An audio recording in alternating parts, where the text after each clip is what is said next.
What's up, everybody? This is Johnny Basement, and we are back here in the basement getting ready to go forward with another Yankee victory today. Going in against the Red Sox today in Fenway Park after that incredible win last night, guys. Absolutely incredible win last night. Much needed win. The Yankees have won 3 in a row now. If you're new in the basement, subscribe, bell notice, hit the like button. Keep this basement rolling toward 1,000 subs. We're more than halfway there. We're going to get there. That's the short-term goal, using a basement mentality, man. Starting in the basement, emerging from the depths, and getting moving forward toward that short-term goal of 1,000 subs. You guys make that happen. Much appreciated. Right now, we're going in with the same lineup as today. Judge, Stanton, Torres, Donaldson, Cabrera, and so on and so on. So Judge is leading off right now. What an incredible victory yesterday by the New York Yankees. That looked like first half baseball to me yesterday. First half Yankees baseball. That's exactly what that looked like to me yesterday. They found a way to come back. They found a way to win. Aaron Judge, 56 and 57 home runs. Not only that, he came through. He came through and tied the game 2 times. Constantly coming back, constantly bringing the team back. That's what Aaron Judge did. And that's how we set this game off today. That's how we set the game off today. Still getting set up here, guys. A little bit of a late start today. Well, actually, not a late start. We're on time, but I got to get everything charged up. I don't want things to die on me, even though we're in the basement. Lockport. Regular cellar dweller accounted for. Lockport, first in the basement. First in the basement. I have no idea why Hicks is in the lineup today. I just saw that. And what's mind-blowing, bro, is that Hicks, because he had some pinch walk, some clutch pinch walk last night that makes him in there. Come on. You know? Pinch walk. Pinch walk gets Aaron Hicks a start today. Aaron Hicks should not be playing, period. We have guys that can play the outfield. We don't need him playing. I don't understand why he's in there, bro. And, yeah, we better beat up this 5+ ERA bum. The Red Sox pitching staff, I said at the beginning of the season, was going to be the downfall of this Red Sox team. It's not their batting order. They got monsters at the bat, J.D. Martinez and Devers and Bogarts. Their pitching staff is trash. Yep, I have a family member of mine who's a Red Sox fan. I told him way back when, your pitching staff is a joke. It's a joke. You didn't believe me. Here we are. Joke, last place. We should pound on this guy. We have to win this game today. We have to win every game. We got the Brewers coming up next. Then,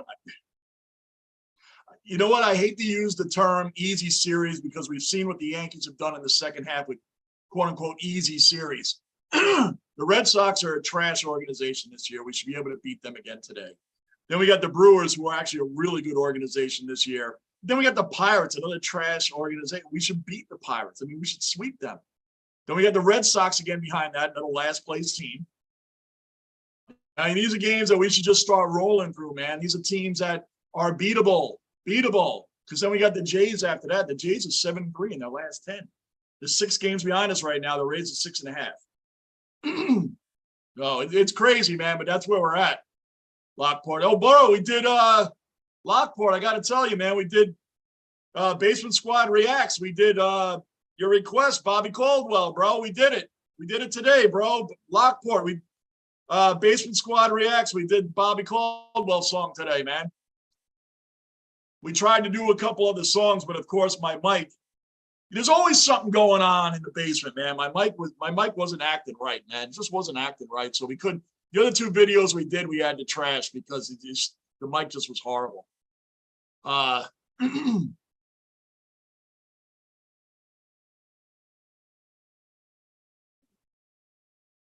Lockport, Johnny. Wild rumor brewing, hearing that The Rock might fight Roman Reigns at next year's WrestleMania. It's early, but fingers crossed, man. That would be awesome if he comes in here and plays against, wrestles against Roman Reigns. There's a couple things on that, though, man. If he does Roman Reigns is going to win because The Rock probably has so many contracts and movies and things that he won't be the champion. He's not going to take the championship like Brock Lesnar. Roman Reigns will still continue on to being this champion forever. That's the only thing. I would love to see the matchup of Roman versus The Rock. That would be epic, epic matchup. But you know The Rock's not going to win it. He's not going to win it. He doesn't even have it in schedule to be on wrestling all the time anymore. That's the only downfall of it to me. We lost AC down here too, man, so it's warm. Warm down here in the basement. I may end up taking this jersey off. We'll see what happens, man. But used to being nice and cool in the basement. So Stanton's working a full count right now. Well, you're right. We should take this bum out. Come on, you can't look at that. Stanton looked at one right down the free. Well, not down the middle, but not down the middle, man. But you know what? You can't with 2 strikes look at something, paint in the corner either. Anyway, yeah, Roman, dude. It's a guaranteed Roman win. That's the thing. It's guaranteed Roman's going to win. It'd be epic battle. I'd love to see it. I'd love to see it. It's like Brock Lesnar at SummerSlam, Lockport. It's the same thing. It's like Brock. You knew they got too many other contracts and they're not going to be wrestling full time. So how can they be the champion? I actually like the idea of the bloodline. I like the whole bloodline idea. I just think that they have to be more active in defending their titles. The Usos are a little more active. I'm glad that Triple H, bro, is bringing back the stables and the tag teams and things like that. They definitely need it. So, but yeah, I'll still be excited about it, Lockport. Michael, another cellar dweller accounted for. Welcome back into the basement, brother, the dungeon, whatever you want to call it, man. Right now, the basement has no AC, none. Everything went wrong today, man. So I may start with this jersey, but if it keeps getting warm down here, I'm going to take that off, man. So, of course, nobody can come till tomorrow morning, so that's exciting. But it's not even hot here today, really. It's just a little warm down in the basement right now, which should be cooler than it is. So I'm a little spoiled by that. Anyway, guys, big news, big news. Yankees three in a row streak right now, and we've won 6 out of the last 8. 6 out of the last 8. And I mean, Judge, of course, hitting 56 and 57. That's ridiculous, man. And both of them were important home runs. He tied the game up twice, carrying them on our backs, man. Carrying us on his back, the whole team. That's what he does, man. So that was incredible. And Torres showed up last night. Torres came through with a big bases loaded, bases clearing, freaking 3-run shot. Well, not shot, but hit. You guys know what I mean. And gave us a cushion that we actually ended up needing, right? 7-4 and then 7-6, but whatever. These are teams we have to beat. The Red Sox are a team we got to beat. And this guy with a 5 ERA out there, like Lockport said, man, this guy, we should pound this guy. Should pound him. Should really pound him, man. I don't know. I just don't get why Hicks is in the lineup. I'm really, what is he? What did he? They're throwing him a bone because he had a great at bat and worked a walk last night in a pinch hit situation. I don't know. What is with that? Look at Torres getting another hit. Torres, keep hitting, baby. Keep hitting. Anybody new in the basement, subscribe, bell notice, like button. Keep the basement rolling. No game tomorrow night either, guys. The Brewers are coming in Friday night. Well, no, we're going there Friday, but whatever the case, there's no game tomorrow night. So they actually had Monday off this week and Thursday. That's rare. I mean, I was doing like 12, 13 days in a row of this stuff. So there's Josh Donaldson, man, with a whopping 221 average and 13 bombs. Batting cleanup again. But what can we say? They've scored 27 runs in 3 games, so I can't rip this lineup the way it is too much. Can't rip it too much. Donaldson did not just hit a fly ball and flip his bat. He did. He flipped it, and as he flipped it, he realized that wasn't even going out. Wasn't even going out. He almost looked like it too, man. He looked like he was ready for that to go out.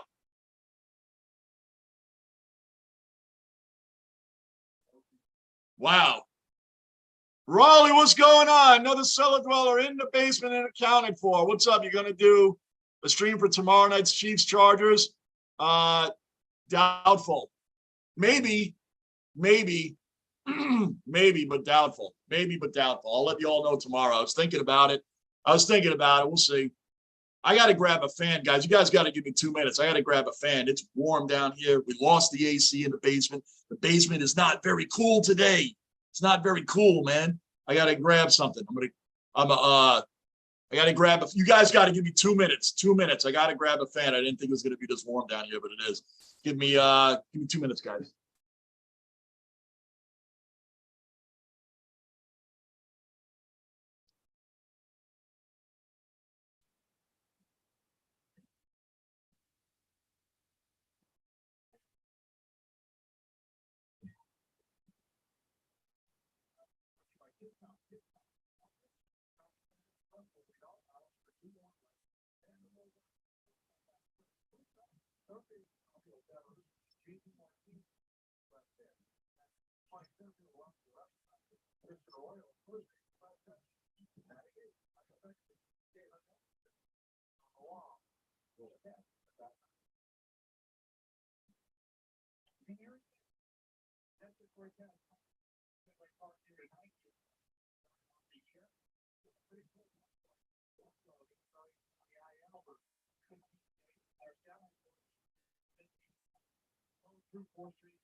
Back, y'all. I'm back.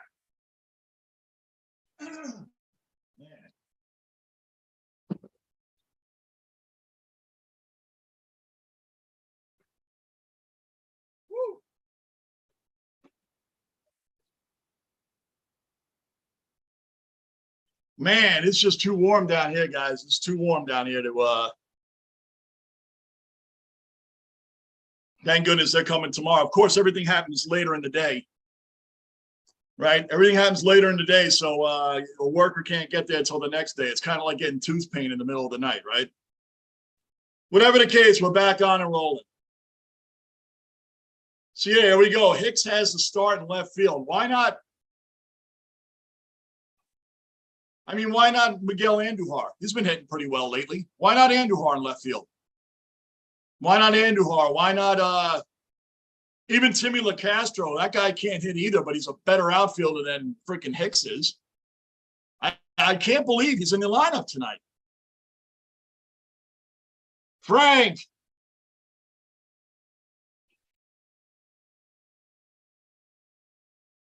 Ha ha. Frank, everybody knows Frank from the Deptford Mall. Frank, sportscave.net, guys. As we know this every day, you guys probably can recite this now. Sportscave.net. Sports Cave Mall in the Deptford Mall, New Jersey. Great memorabilia. Basement is loaded with Frank stuff. Great guy. Gee, Frank, where'd you hear that song today? Can't do for love. Yup. Where'd you hear that? Basement Squad Reacts. Thank you to Lockport, who recommended that song. We did it today. My mic was a little messed up. That's why we couldn't pump out a couple more today. We're going to do more tomorrow night. The microphone is rectified. You know, you guys know everything happens in the basement, good, bad, or indifferent. We work it out. We figure it out. But we did get that song in. It was a little messed up on the mic on my end of it, but whatever the case, it all worked out. And that was a great recommendation there, Lockport. Rock is familiar with the song. It's a great song. Yep. Lockport, man, that's it. Bruin, what's going on? Another cellar dweller accounted for. Bruin's in the basement. What's happening, Bruin? Henry's even at work and still in the basement. That's what's up. Another regular cellar dweller accounted for. Henry Hill in the basement, brother. Thank you. Appreciate it as always. Anybody new, subscribe, bell notice, hit the like button, keep the basement rolling. Frank, yeah, that's it. We did that earlier today. We did like 2 other ones, but the mic was so bad on my end, man. We just couldn't pump out the other 2. They just didn't come out well at all. So we got to redo them. So that's basically it. But my daughter will be home again tomorrow, so we'll redo them tomorrow night. And we're going to put out 2 other vids that came out really well. We'll find out what they are tomorrow. I'm telling you, Basement Squad Reacts is going to be taken off. Rock says, thank you, Lockport dude. Thank you, Lockport dude. Yep, thank you. Lockport's got a couple more recommendations. Anybody else you guys want to recommend songs for us to listen to? We do everything from old school R&B, rap, rock, Sinatra, any genre you got, we do it. Let's do it. We'll give everything a try. So, yeah, my mic was terrible, Frank. I know. I shouldn't even put that out, man. You can hear my daughter fine, but me, my end, it was weird. I don't know what was happening, man. But you know what? I probably shouldn't even put that one out. The other 2 was so bad on my end that we couldn't put them out. So we got to redo 2 of them tomorrow night. Mike was terrible. Might even redo that one and re-put it out, man. I just don't like the way that one looked, the way that sounded. But for her, it was good. I put it out anyway, but you know, whatever. We're in the basement, right? And that's where the channels start, in the basement. But whatever, I'll revisit that tomorrow. There's nothing I can do about it now. So we got Cabrera coming up. Cabrera's actually been playing. He's been starting to hit. I know he's only hitting 198, but he's starting to hit a little bit, man. I'm liking this kid. I'm liking the fact that he can play multiple positions. That is extremely important. Extremely important. We say this every day because it's true. Lockport, when can we expect the next reaction video? Tomorrow night, my daughter and I, Des and I, are putting out 2 more videos tomorrow night. My mic is working again. We actually had 2 more to put out today, as I just said, and the mic was so bad on my end, I couldn't put them out. I had to delete both of them. I deleted them both. And I probably should have deleted the other one that we did put out, but whatever the case. Tomorrow night, look for 2 more. There'll be 2 more out tomorrow night. We're going to get them out weekly now. I know it's been a couple weeks, but we're going to get them out weekly. That's a promise. And Fruit Plate Friday is happening.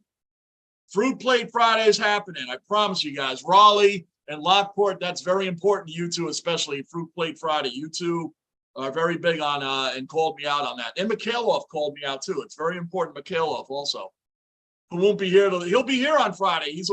Mikhailov is our weekend resident, you know, from our Australian representative on the weekends. So, yep, all good, all good. So, anyway, this dude on the mound for the Red Sox has a 5+ ERA. We should smack him around all game. This game shouldn't be close. We should blow them out. We have the Brewers next. Then the Pirates, the horrible Pirates. That should be a sweep.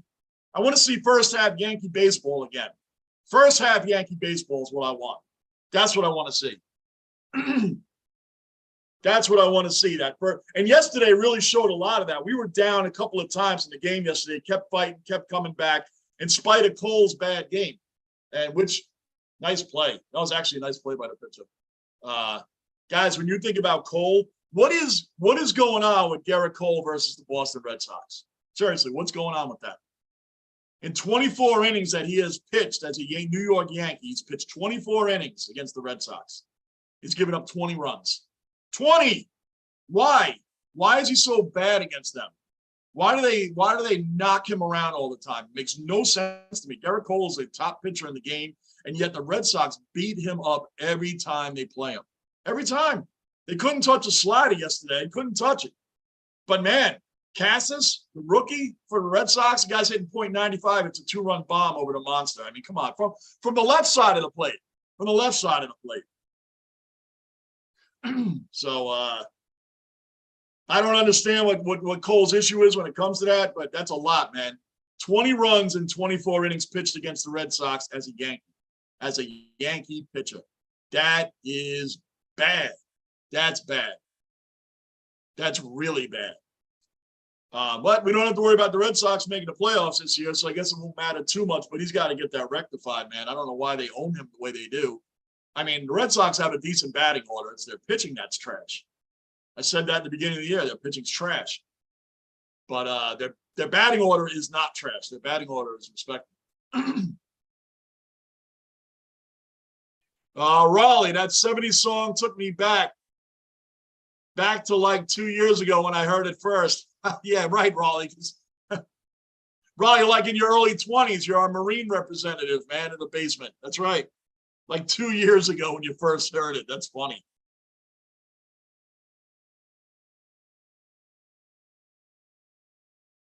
Oh, yeah. Yep, Frank, you are 100% correct, brother. Frank says, Johnny, how did those a-holes yesterday try to take over the chat? When I got off, they seem to be all Red Sox fans idiots. Yeah, there's a bunch of Red Sox fans jumped in here hardcore yesterday. And you know what? I just muted them, blocked them, and kicked them out. But yeah, that happens from time to time. You're going to get fans of other teams. Like, remember when all the Met fans came storming into the chat when the Yankees lost and the Mets had the better record in New York? Remember, they all stormed in here. They couldn't wait to get in the basement to let us know that they're not that the Yankees weren't the better team in New York for that moment or whatever. It happens. No big deal.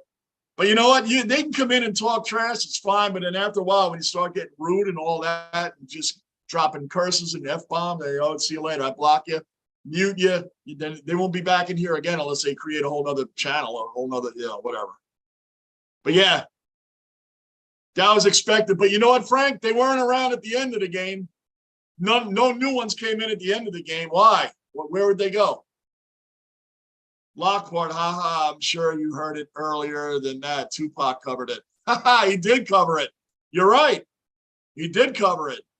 Raleigh, yeah, what was that about? Just idiot fans, man. Red Sox fans, I mean, what do you want? They're mad their season's irrelevant, and they're hoping the Yankees will win number 28 this year because then they can't say, when was the last time you won one, or you guys live in the past. Even though the 27 rings isn't in the past, it's presently today. It's 27 to the Red Sox 9. And we've been around just as long. They've been around just as long as us. So it's 27-9. Yes, we haven't won one since 09. Yes, the Red Sox have won a couple more than we have lately. So what? What does that mean? It means nothing. It's still 27-9. Oh, yeah, Cowboy fans, Frank, they're the greatest, man. Cowboy fans are probably the most delusional fans when it comes to how good their team really is or isn't. Cowboy fans of any team is the most delusional about how their team really is, right? Yeah, Cowboys. What's up with their fans? The Cowboy fans are the worst fans of any sport, of any team out there. They act and the media doesn't help. The sports media doesn't help anyway. The sports media makes them believe the Cowboys are really going to do something. The media kisses the Cowboys' ass and Jerry Jones' ass all the time. So the Cowboy fans are made to believe that there's some great team. Meanwhile, come on, is that a hit? That's a hit. That's a double. You got by Cabrera. Come on, man. Come on, we got a better pitcher out there today. Oh, Devers got a double. Devers is a great hitter anyway. Anyway, so in retrospect, when Cowboy fans come to me and talk trash, I mean, you could beat up on the Jets. I don't care. It's like, did they just find out the Jets suck? I've known that for a long time.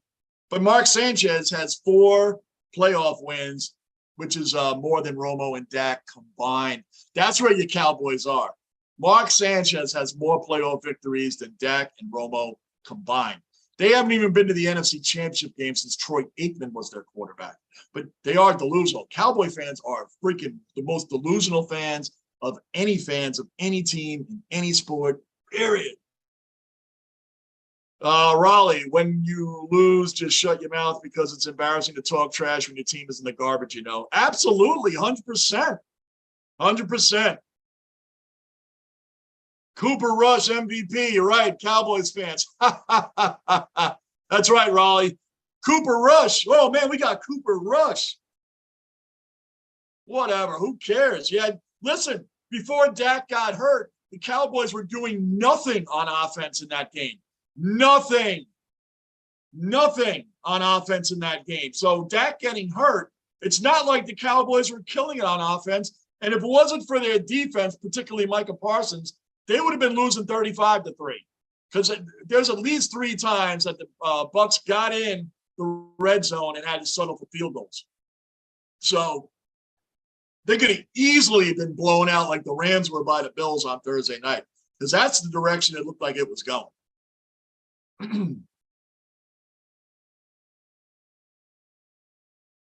Frank, go Birds. Yep, Frank's a Philly all the way. Eagles, Phillies, and Flyers and Sixers. Raleigh, Eagles are taking that division. Listen, they should. Like I say, the Giants look like a different team.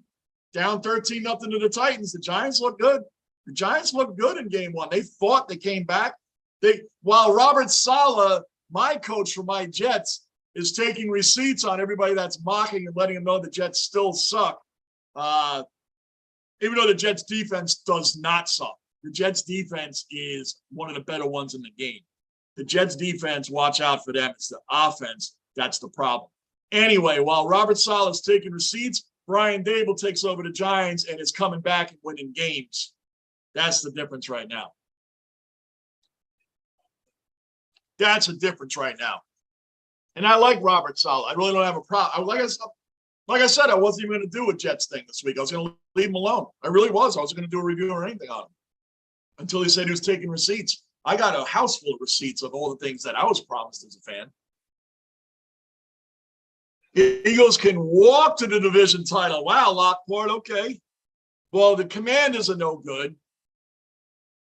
The Cowboys, I think the Eagles were going to fight the Cowboys for the division anyway, because with Dak or without Dak, and I think Dak's a really good quarterback.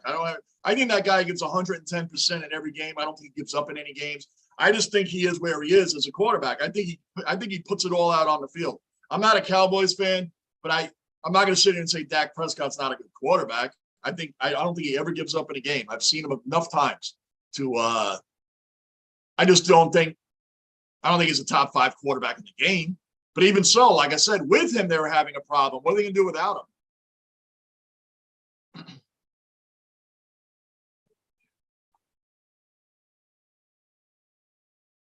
Nice play, Cabrera. Nice play. Nice play. Good play, kid. Good play, kid. What a dive, man. What a stop by Cabrera. I'm really liking this kid, man. This kid ain't getting sent back down. No way. No way. This kid's definitely not getting sent back down. Great play, man. Really good. I thought that ball was dropping in. Anyway, let's see here.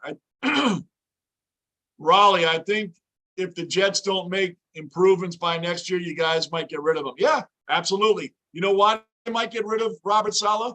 If the Jets don't look even competitive this season, if they win 3 or 4 games again, he'll be gone. You know why? Because Joe Douglas, our GM, did the right things to the Jets. He did. He built the team. He gave the coaching staff a team to work with. He gave Zach Wilson an offense to work with. So these guys are in trouble if this doesn't come through. They'll be fired. Joe Douglas is a great GM. He's lived up to his word. He has a team fielding. He fielded a team that can be competitive, more than competitive, with the right coaching staff. And I'm not saying Saleh's not the right coaching staff, but they sure as hell look like the same Jets from last year, losing 24-9, with the defense doing all the work and the offense doing nothing. That is exactly what happened last year. Hey, Drew, you dropped in yesterday about the Bills Mafia. That's fine. Bills Mafia, you know how many subscribers of mine are Bills Mafia fans? I have no problem with the Bills. And saying the Jets suck? Who doesn't know the Jets don't suck, dude? Who doesn't know that? So good commentary there, Drew. Thank you, man. Thanks for showing up and letting us all know the Jets suck. I already know they suck. Thank you. I can pile on my Jets all day. Bills Mafia all day. That's right. Half these guys you see in here are Bills Mafia, Drew, so you don't have to come in with ugliness and nastiness and all that and telling me the Jets suck. I know the Jets suck. Here. so everybody can see it. Drew Flag jumps in the chat to let everybody know the Jets suck.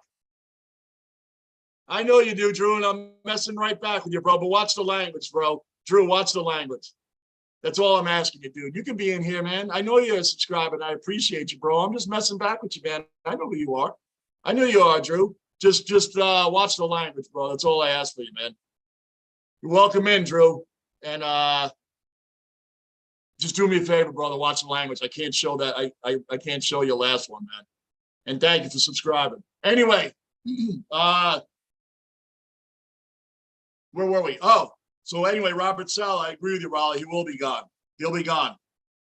And I'm tired of the Jets getting rid of coaches every couple of years. I don't believe in it. I think the team believes in Saleh. I think they play for him. I think he has the respect of the team. Adam Gase did not have the respect of the team. Saleh does. So I do think there's something there, and I don't want to. That's why I was going to leave them alone after week one. I was going to say, look, it's week one. They had to redo the line. They had to redo the offensive line in wake of Dwayne Brown getting hurt right after he was a fill-in for Mekhi Becton. So you had to start a rookie at right tackle. They were going to red shirt all year. They weren't going to play him. So, and Flacco is old. So we're just going to give him the benefit this week. I wasn't going to get on him until he said he's taking receipts on who's mocking the Jets. Taking receipts. It's like, dude, you've coached 18 games for the Jets and you have 9. Half of those games are losses in double digits. I really don't think now's the time to be taking receipts because we got receipts too. Just saying. I went off a lot on that yesterday. I don't really want to go on about it today. Drew, my bad. I'm sorry. We're all good, bro. Don't even sweat it, Drew. We're good. We're good. You coming to Buffalo anytime soon? I think the Jets are better than Miami. To be honest, Miami has to spend money on these dudes when the quarterback can't throw about the ankles. Answer your first question, Drew. I would love to come to Buffalo for the Buffalo Jet game in December. I was hoping it was going to be earlier so I wouldn't have to worry about the weather and the snow and all of that. It is something I would really love to do, and I'm not counting it out. I'm not counting it out. So that is a possibility still. It really is. It's an honest possibility.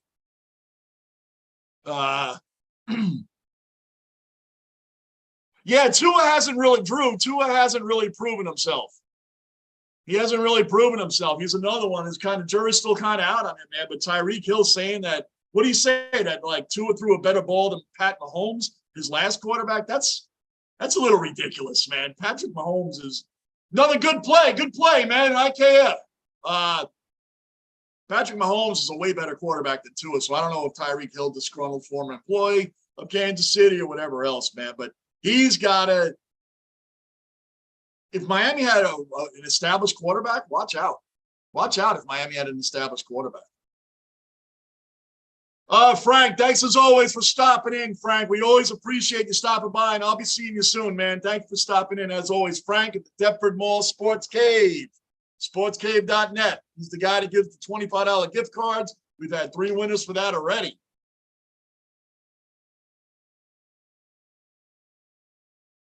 Rock, classy. Yep, that's a classy move. I agree. 100%, Rock. 100%. Goodini, another cellar dweller regular accounted for. What's going on, Goodini? Goodini coming in strong, coming in hard. That's how he does. You know what we haven't seen in a while? We haven't seen Gunner. Gunner hasn't been around a couple times, but I think he's getting overloaded at work. We haven't seen Gunner in a few times. Drew, you can stay at my place. The only way you can stay is wear a Josh Allen jersey. Appreciate the offer, brother, but that's funny. I like that. Rock, LOL. Yep. It's funny as hell. That's right. I appreciate the offer. I've had a lot. I got to tell you guys something, Bills Mafia. And the Bills Mafia that's in here, the guys that want me to come up there for the Bills Jets game and be a part of it, and wear my Jets gear and the whole thing and all the great fun that you guys have. And these tailgating things are incredible. They're running through tables. And where did that start, by the way? Someone tell me where smashing through the tables started. When did it start and why? How did it start? Someone tell me. There's enough Bills Mafia in this chat right now that can tell me how that started. I've always been curious how the table thing started. How did it start? I've already learned about Pinto Ron. I know all about Pinto Ron now, but now I want to know how the table thing got started. Please tell me. Gardini, I'm sorry, the Jets literally are worse than Miami in every aspect other than halfback. I would think, Gardini, I agree with you on most of it. I think the Jets are going to have a better defense than Miami. The Jets' defense they're excellent. They're going to be great this year. I think the Jets will prove that one of the better defenses in the game this year. Their offense will be trash. Overall, Miami is a better team. And no, you can't have it customized to a Jets jersey. I wish Josh Allen was on my quarterback. And yes, the Jets could have had him, but what would he have been with that trash team the Jets had around Sam Darnold anyway and Zach Wilson last year? So, Britain, listen, Bello has over a 5 ERA, and the Yankees still don't have any runs yet. We need runs off this guy, man. We need runs. Gardini, bottom at AAA, Chappie on Friday. The pen is taken dominant from – oh, yeah. The bullpen for the Yankees has been lights out. Lights out. They took over for Cole yesterday and didn't even give up a run. Not one guy gave up a run. Lipke came in, Weizica, Wandy Peralta, and Clay Holmes. None of them gave up a run. They held the fort down. Our bullpen, missing Chad Green, missing Michael King, missing Scott Efros, and we still came through. Our bullpen came through. Big shout out to the Yankees bullpen, man, who's tops in the game. Andy, another regular cellar dweller accounted for. Andy's in the basement. What's up, Andy? What do you got to say today? Andy, I'm glad that the Mets are losing 6-0, but I'm mad the Braves lost. Yeah, Andy, your team's only a half a game out. Andy, your team is only a half a game out of first, man, and the Mets are not playing well lately. The Mets are not playing well. Your team has the ultimate chance to take over first place and be a game or two ahead of the Mets. The Mets have been playing poorly against bad teams. Go figure. I don't know why that happens, but they're not playing well against bad teams. The Jets have a quarterback that can pick up hot moms. Tua picks up no one. That's true. You know what? The Jets, Zach Wilson is better at picking up the hot moms than anybody else in the game. That's what the Jets have. Zach Wilson hooks up with his mom's friends. Thank you, Zach, for putting our quarterback, you, as a Jet fan, you put our quarterback on the map for anything else but football. But at least you're better than everybody else at something. Gardini, Xavier Howard, and Byron Jones, you lose already, dude. Those shutdown corners. Well, we got Sauce Gardner and DJ Reed, who had 9 targets, gave up 1 catch. We'll see as the year goes on who's going to have the better secondary. As the year goes on, that'll be answered at the end of the season. So DJ Reed's already established, and Sauce Gardner is just starting out. So we'll revisit that, Gardini, at the end of the season. Andy, hopefully we can win the series against the Phillies, and the Mets keep losing. The Mets are having a hard time. You know what's funny, man, is the Met fans, and I tell every Met fan that jumps in this room when the Yankees are really struggling in August, laughing at us, joking at us, how the Yankees are choking, they're not going to go to the playoffs, and how they're blowing their division lead. The Mets blew a 10.5 game lead in their own division, which they actually did lose for a day. The Braves took over first for 1 day, and the Mets got it back, but they blew that 10.5 game lead. They technically blew it because they lost first place even for a day. I'm not happy that the Mets lose. I tell you guys all the time, I like the Mets. I have no problem with the Mets. The Mets have nothing to do with the Yankees until the World Series comes around if we meet there. Other than that, I want the Mets to win, but Met fans are obsessed with the Yankees and the Yankees losing, but none of them are around. No Met fans have been around lately. And even our Met representative, not just Lou, I mean, Mark, the Met fan, we haven't seen him in a while, and he's a regular seller. Well, we haven't seen Mark since the Mets have been losing. Lou owns up to it. Lunicorn owns up to when the Mets are great, and he owns up to it when they're not great. You guys have heard him. You heard him yesterday. He was trashing his own team and the way the Mets historically have choked through their seasons year in, year out. Mark, the Met fan, we haven't heard from yet. We're waiting for Mark.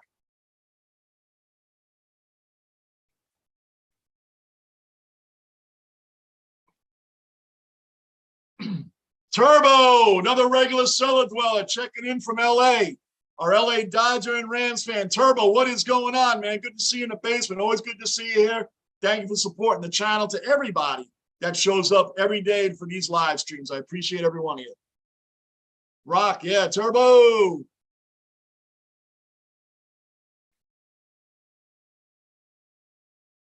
I'm not going to compare Tua to Zach Wilson right now because Tua isn't much better. But if you want to say he's better than Zach, I don't care. That's fine. Mets will reign again. The collapse train is coming down the line. Yeah, they're collapsing right now, Gadini. 100%. 100% collapsing. I'm not happy about it though. I want the Mets. I want the Mets to make the World Series. I want them to go far. I don't have any problem with the Mets. I don't at all. I like them. I'm just more of a Yankee fan. I'm a Jet fan. I don't mind the Giants. I don't mind the Mets, and I don't mind the Nets. The Islanders is the team I don't like. Gunner. We've all been asking, where's Gunner? Gunner has shown up in the basement. Another regular cellar dweller. Accounted for. Gunner, good to see you in here, brother. We just assumed that you were, like you said, you were the only mechanic left at work, man. So we just assumed you were getting bombed at work. I hope everything's been going good for you. Oh, Raleigh, if that's the way the AFC East ends this season, I would be so happy, and so will everybody else. Bills, Dolphins, Jets, Patriots. That would be so that would be a winning season for me right there if the Jets finished ahead of the Patriots. That'd be great because the Patriots, their fans are a little delusional this year too. They actually think their team is still elite. They're not. The Patriots are middle of the pack to below middle of the pack. That's about as best as you can get it. They're probably below middle of the pack at this point. Rock, Lunicorn should make an appearance soon. Yes, we would think that Lunicorn will be making an appearance soon. He generally does. I'll see if he texts me in a little bit. Anybody new in the basement, subscribe, bell notice, hit the like button. Keep the basement rolling. Rock said, what's up, Gunner? Raleigh said, what's up, Gunner? Gunner called Frank earlier today, having issues viewing the website, but looking forward to what they have Bills related. Hell yeah. Did you talk to him? Gunner, Frank literally just left the chat room. He literally left 2 minutes before you came in. Did you get a chance to talk to him, Gunner? Gunner, did you get a chance to talk to Frank? He literally was just in the chat, bro. Literally just here. He has a lot of great stuff in there too, man. I'm telling you, Frank can get whatever you want, man. He's a great dude, good friend of mine. You're going to like the guy. He's a really good dude. Andy, if the Yankees go to the World Series, Johnny, you should go to a game. If the Yankees go to the World Series, I'm going to go to a game. You better believe it. I'll be there. I will be there. Lockport. Gunner. See, Gunner, see how much love you get, man? Everybody missed you, man. Gunner says, how are my fellow cellar dwellers doing? That's right, brother. Miami going 9-8, second place. I could see that, Gadini. Buffalo confident, 13-4. Yep. I said Buffalo is going to win 12 to 14 games this year. I think that's easy. And I think Buffalo wins the whole thing. Buffalo's going to win the Super Bowl. Raleigh, does Lou have access to see the chat yet? One never knows what the Lunicorn can do and can't do from day to day. Some days he comes in here, he has the chat. Other days he comes in, he doesn't. I don't know. Your best guess is mine. We'll find out. When he has the chat on, it makes it so much better when he has the chat. They don't have to narrate the whole time. But, that's why we break Lou's balls about that, man. So it's all good, man. But I don't know. Some days he has it, some days he doesn't. Raleigh, does Lou have? We already read that. Gunner, I did talk to him. I gave him all my information. Great. Good. He'll help you out, Gunner. That's good, dude, Frank. Good. I'm glad you got to talk to him, buddy. Good, man. Lockport, Lou has that. Yeah, sometimes it's look, he's the Lunicorn, man. We can't expect the world with everything, man. We can't expect everything, but we get him when we get him. He's a great friend of mine, as you guys know. I've known him well over 15 years. He's a great dude. You guys see this Yankee fan all the way up the top of the monster. You have the game on. He has a New York Yankee jersey on and long gray hair, long gray beard. He's up there amongst Red Sox fans, the top back row of the monster. It's funny because you don't see Yankees like, it's almost like he's mocking the hair rule that they have. The no beard rule, because his beard is long, his hair is long. It's kind of funny to see. Raleigh, I can never tell. Yep, never tell with him. Giants 7-9 wins. Looks kind of realistic with the Dak injury. Yeah, Giants looked like a real team.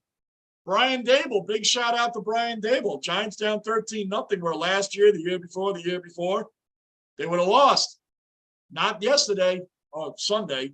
They look good. They look like a real coach team. So while, like I said, while Robert Saleh's taking receipts, Brian Dable's taking wins. Gunnar missed the game yesterday, but saw Judge at 56 and 57, now 20 ahead of second place. 20 ahead of second place, who has 37. I think that's Ohtani. Doesn't Ohtani have like 37 home runs? I think Ohtani has 35, 34, somewhere like that.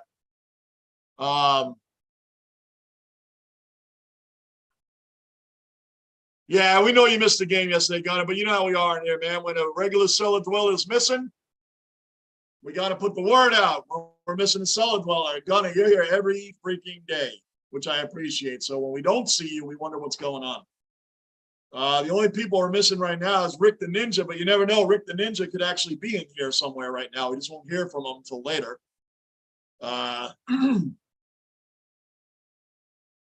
Michael was already here. Let's go. It's still this is becoming a pitching duel now. We're going into the fourth inning. Both teams have one hit. It's 0-0. Cortez is a master pitcher and Bellows not. So I don't know why we're not hitting him. I can see why the Red Sox are having a hard time with Cortez, but with Bellow, why are you guys having a hard time hitting him? I don't get that. I don't get that. Let's see if Lou the Lunicorn. I just got a text. Let's see.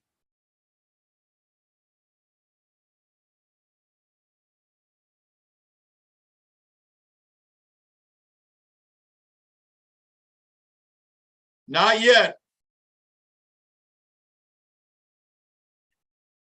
Anybody new in the room, subscribe, bell notice, hit that like button. Keep this basement rolling toward 1,000 subs, because that's where we're going to get to anyway. We're getting there, closer and closer. So, guys, this week, as I've already told you, and Godini, maybe you didn't know, but I am going to be at the New York Giants versus the Panthers on Sunday. I'm going to be at the game with my son. My son is a Giants fan.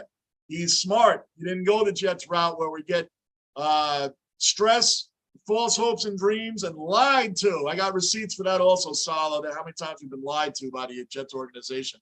Outside of Joe Douglas, who has been 100% upfront with what he was going to do.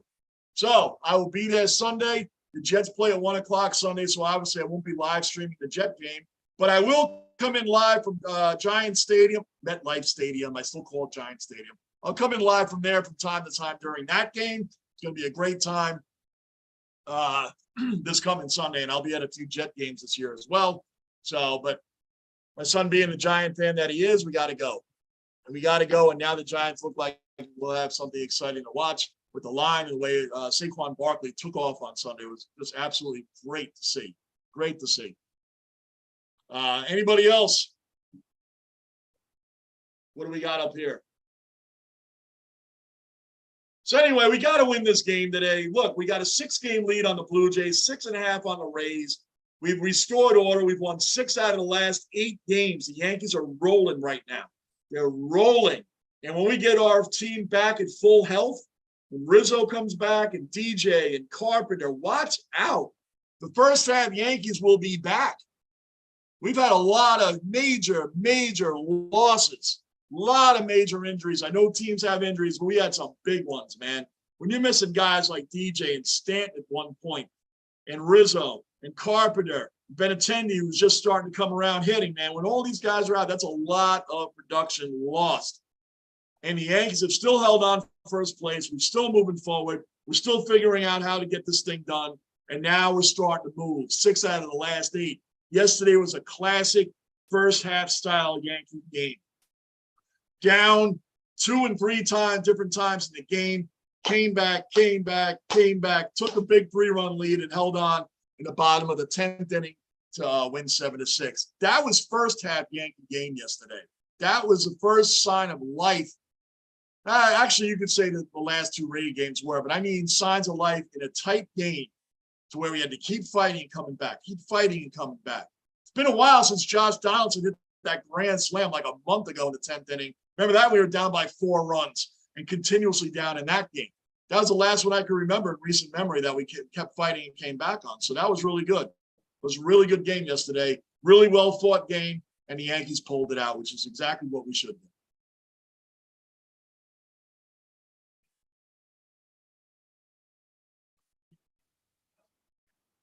Gunnar missed the game yesterday. Oh no, I read that already.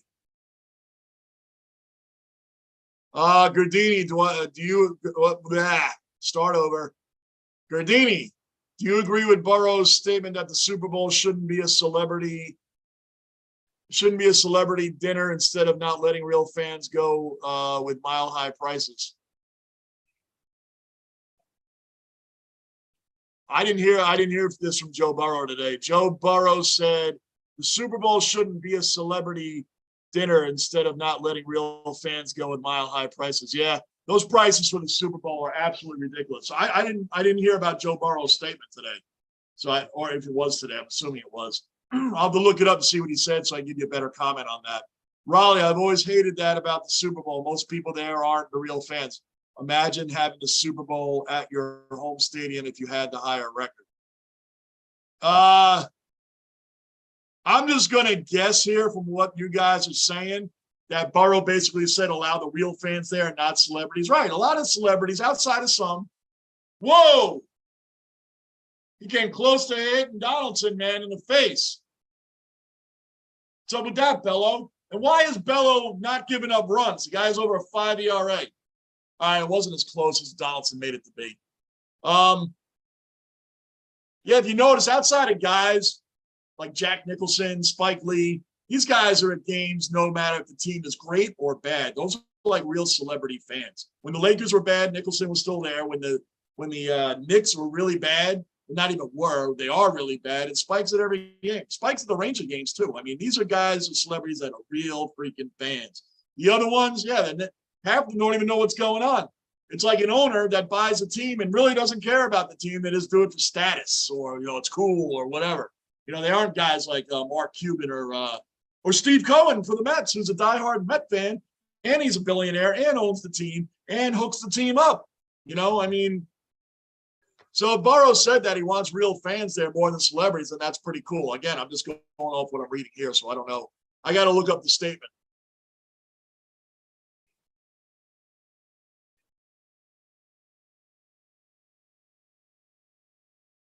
Yep.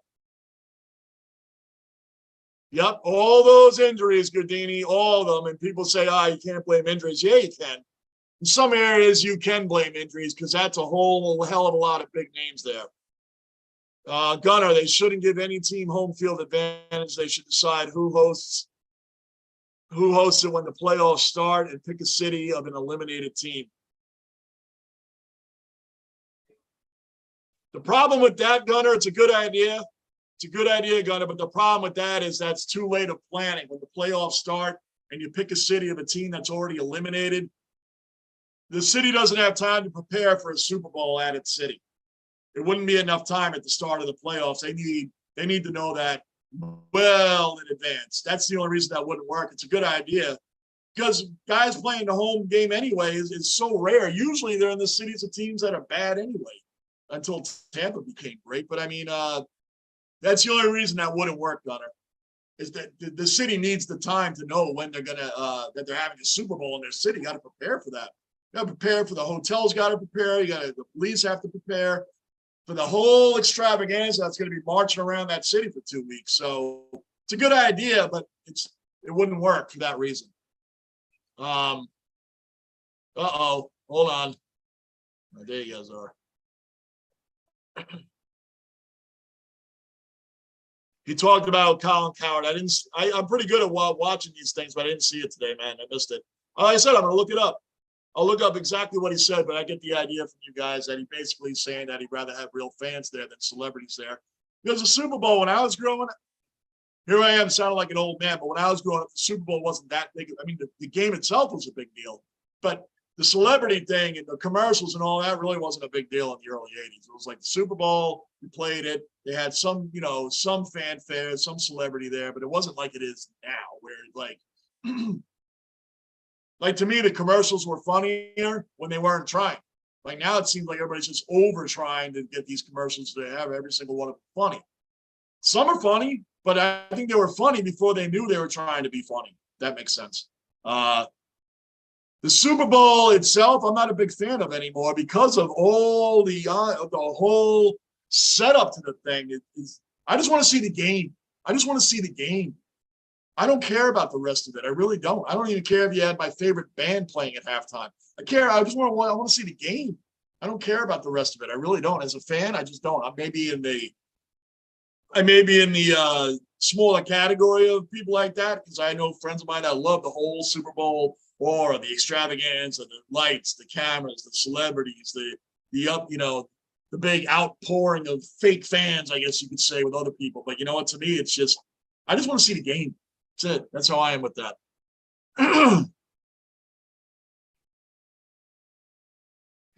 Let me catch up. I think I've been behind here. Gardini talked about it when I read that already. Destroyed the Expos. Jeffrey Lurie. Oh, yeah. He sure did. He killed the Expos and the Marlins. He even ran Jeter out of town. Well, Raleigh, I guess that's true, Gunner. I just love to think about a Super Bowl in Buffalo. It would be crazy. I know when they had the Super Bowl at MetLife in Jersey, it was a lot of people were complaining and worried that there was going to be a bad weather, a snowstorm, or how the celebrities, everybody's worried about what the celebrities and the entourages and all these people are going to do if it's bad weather. Who cares, man? It's the game. I want to see a bad weather game. I would love to see a Super Bowl in Buffalo or in Green Bay. All right, it dropped in. That's what we're talking about, buddy. That's what we're talking about right there. Let's get some runs going here right now. Let's go. Anyway, I want to see it in Chicago. You know, I want to see it in those cities, man. And you know what? You can't keep catering, but they cater to these entourages and celebrities and all that because of money. Money rules, guys. So it's always going to be that way. It's always going to be that way.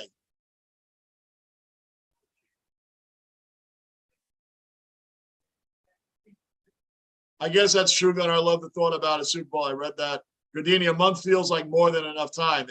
It does feel like more than enough time, but it's not enough time. Cities need to prepare. Now it's 75-25 with celebs and the real fans. I believe that. Gunnar, Buffalo could never host the Super Bowl. Orchard Park doesn't have the infrastructure, parking, or hotel capacity, and things like weather as well. Yep. And it, money rules, Gunnar, so that'll always happen. Money rules. I mean, MetLife in 21 degrees held the Super Bowl. That's right. And they hated it. All these entourages and fake. Yes! Stole third and second. That's what's up. That's what's up.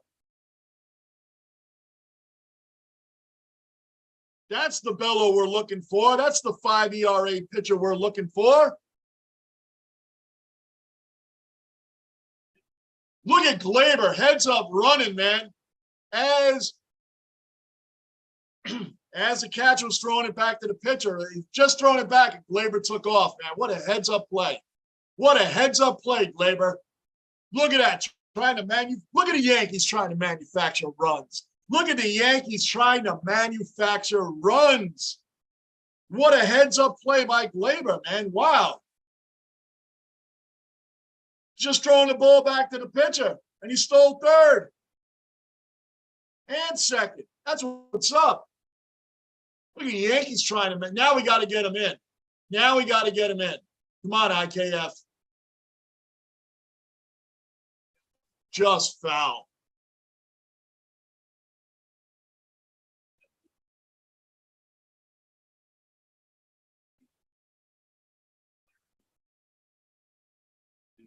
Look at IKF hitting 337.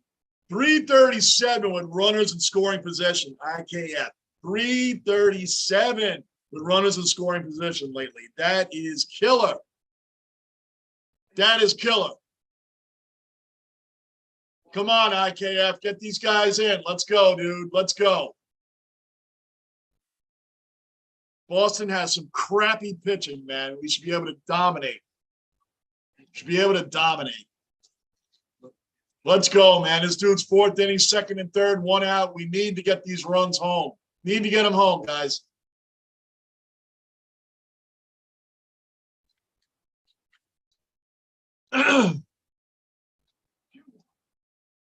Come on, IKF. 2-2. 2-2. Anybody new in the room, subscribe, bell notice, hit the like button. We're keeping this basement rolling to the 1,000 subs. We're almost there. We're getting there. We're getting there for sure.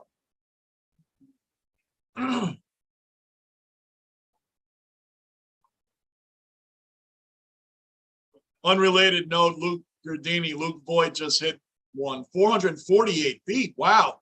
Yeah, Luke Voigt is always good for banging one out in a park and a long one, man. Luke Voigt, he's a good DH. That's what he is at this point in his career. He's a DH. Come on, IKF. You swung at ball, man. Come on, dude. You can't strike out there.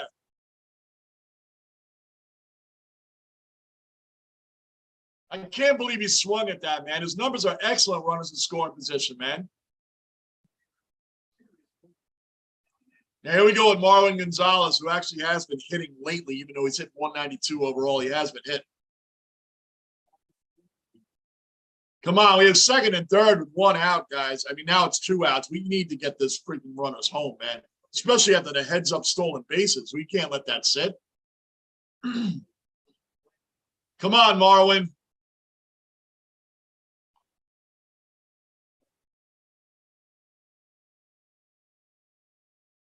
Come on, let's go, guys. Yeah, I miss Luke Voigt's swagger too, Gardini. I liked Luke Voigt when he was here, man. I liked him. They just didn't really have any place for him anymore here. They moved him on. Then he went to the Padres, which is a pretty good move. Now he's on the Nationals, man. He'll probably end up back in the American League as a DH again. Well, actually, he could be a DH anywhere. I'm just used to saying that. Come on, Gonzalez. We need these runs in. Now he's 0-2. Now he's 0-2. Come on now.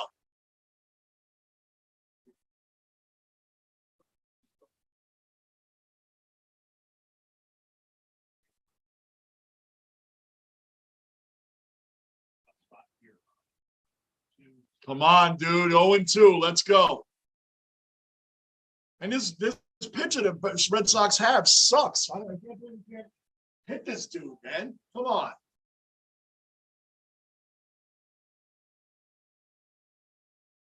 Should be able to get some hits off this guy. Some freaking runs, man. We don't need to be 0-0 right now. Let's go.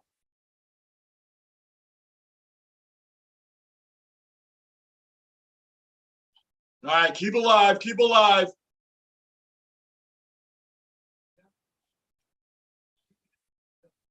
Keep it alive. Let's go.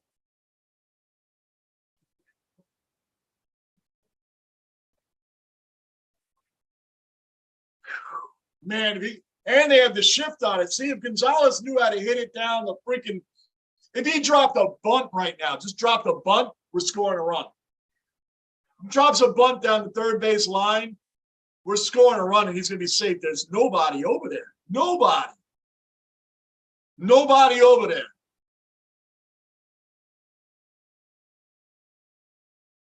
Come on, dude. Oh, good. He almost swung at a ball. Let's go.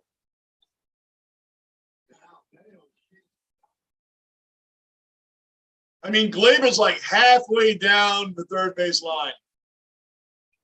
He is way halfway down the line, man. Like, he could drop a bunt, and we're scoring, and he's getting to first, but no one can bunt anymore. And I wouldn't bunt anyway with 2 strikes. I'm just saying. Just saying.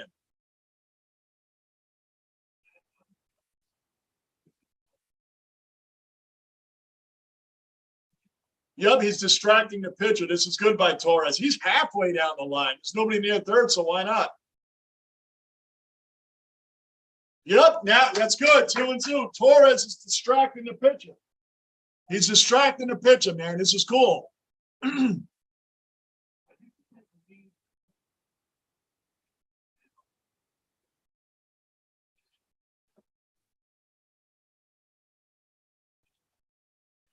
Come on. Come on.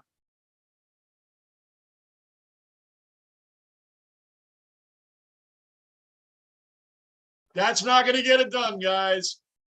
Second and third, one out. Crappy pitcher on the mound for the Red Sox, and we can't get a run in. Really bad. Really bad. Thomas, welcome back into the basement, brother. Good seeing you in here, man. You excited? Just found out that you're going. Nice. You're going to Survivor Series, man. Nice. Oh, I'm jealous. I'm jealous, man. Going to Survivor Series. That's what's up. That's hot, man. Good for you. Good for you, bro. Good for you, man. That's exciting, man, to go to a great wrestling event, man. That's a really, really good, man. Good for you, dude. Anybody else new in the basement, subscribe, bell notice, hit the like button. Keep the basement rolling. Keep this basement rolling to 1,000. Anyway, guys, it's the Yankees had just blown a great opportunity there to put some runs on the freaking board, man. Great opportunity. We blew it. Blew it. Second and third, one out. We can't get a run in on a pitcher with an ERA of 5, over 5.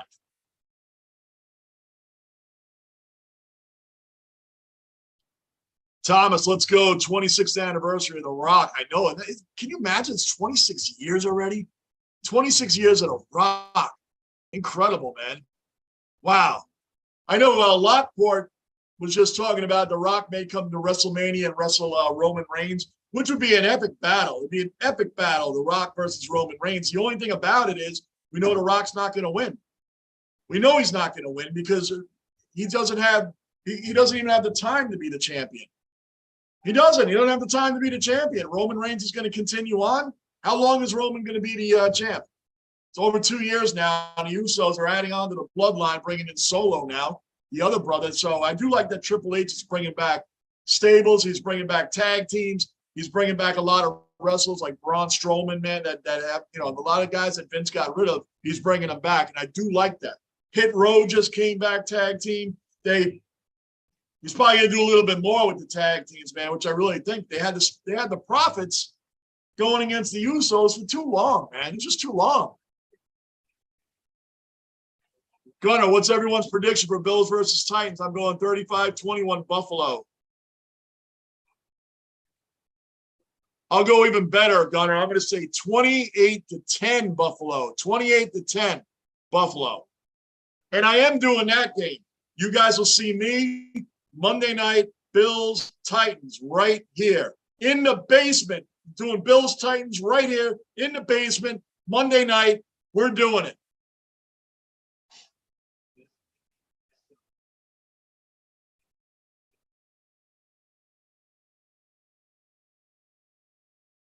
That's right, Gardini. Johnny is in his 50s trying to hold on to the energy of his 20s. Boom! That's right. Keep going, dude. That's right. Got to keep pace, man. You're only as old as you feel, man. That's it. Only as old as you feel. You got to keep going, man. That's what this is all about. You guys keep me going. Coming into the hair keeps me going. That's right. Usually my hair isn't this long where you can see all this white. Usually it's cut down a lot lower than that. But whatever, it doesn't matter. 50s, 20s, who cares, man? The Yankees, I'm still around with them, and that's what matters. I want to be just like Brady and LeBron, man. Old and still doing it with a way less paycheck than they get. 35-33, Buffalo. Derrick Henry, give them hell all the game, winning field goal. Derrick Henry took quite a shot in the game against the Giants. But, yeah, I don't know, man. The Titans, you never know what to think about the Titans. Even the Jets beat the Titans last year. The Jets beat the Titans and the Bengals. The Jets beat the Titans. I don't know what to figure with the Titans, man. I don't know what to figure. Maybe there's a playoff a team that always makes the playoffs really doesn't do much. I mean, I don't know, man. I don't know what to say with the Titans. They're not beating Buffalo, that's for sure. But I think Buffalo's going to beat them pretty easily. I'm calling 28-10. 28-10.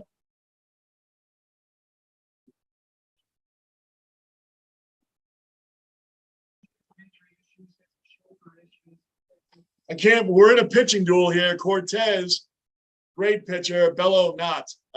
Here we are in the fourth inning, no runs. The Yankees have scored 27 runs in the last 3 games combined, only giving up 13. So we've beaten the Rays and the Reds 27-13 in the last 3 games combined. So we have been killing it. It's hard to get angry at anything right now. The Yankees are just mowing it.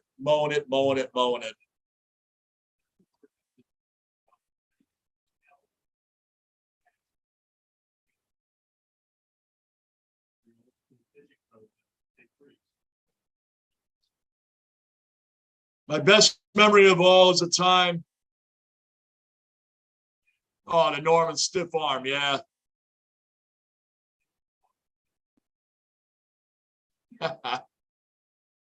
Nasty Nesta, yep. Well, we got to win for Nasty Nesta. We got to score runs. We blew it last inning. We should have scored some runs there. We didn't do it. For second and third, nobody, 1 out. Struck out Devers.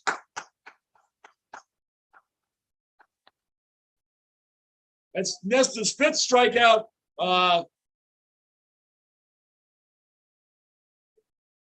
We should win. I mean, we have our best pitchers out there. We should win. The Red Sox are not good. We should win.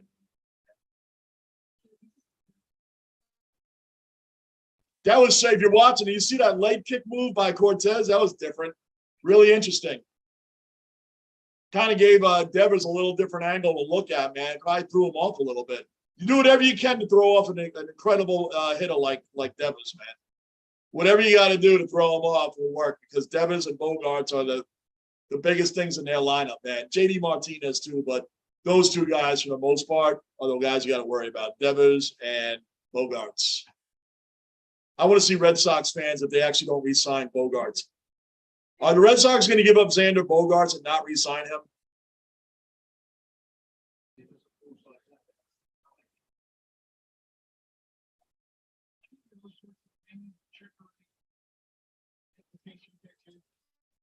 First game back from the leg fracture, I expect better results. Yeah, I'll agree with that.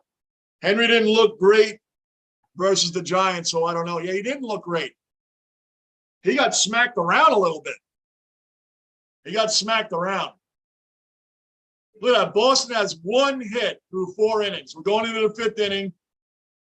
And Trevino, then Hicks. Aaron Hicks is an automatic out, man, pretty much. Why is Hicks playing? Why is Aaron Hicks playing? I want to know. I want to know why that guy's playing. So it's only like we have 8 batters, not 9. He has a graded bat last night. He has a graded bat, batting a graded bat pinch hit, and he walks. That earns him a start in the outfield the next day. Why? Why? That guy should be done. Like I said, man, we got other guys that can play. Miguel Andujar could be out in left field, not Hicks. Andujar is definitely hitting better than Hicks, and he plays the field better than Hicks. So why would Andujar not be in there today? Or Timmy LaCastro? Even LaCastro can't hit, but he's a better fielder.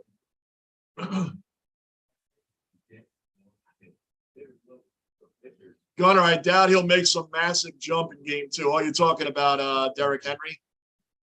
I mean, the Titans have Derrick Henry, and that's it. I mean, what else do they got? Watch Julio Jones with Tom Brady after coming off of Ryan Tannehill. I mean, I don't know. The Titans, to me, just I mean, maybe they're a playoff team, but what are they, like a one-and-done playoff team? I don't. The Titans don't impress me very much. The Titans don't impress me very much. So I don't know. I think Buffalo beats them pretty easily, to be honest with you. I'm saying 28-10. 28-10. The Titans aren't going to move the ball on that Buffalo defense, and the Buffalo offense is going to kill. I don't see them scoring more than 10 points.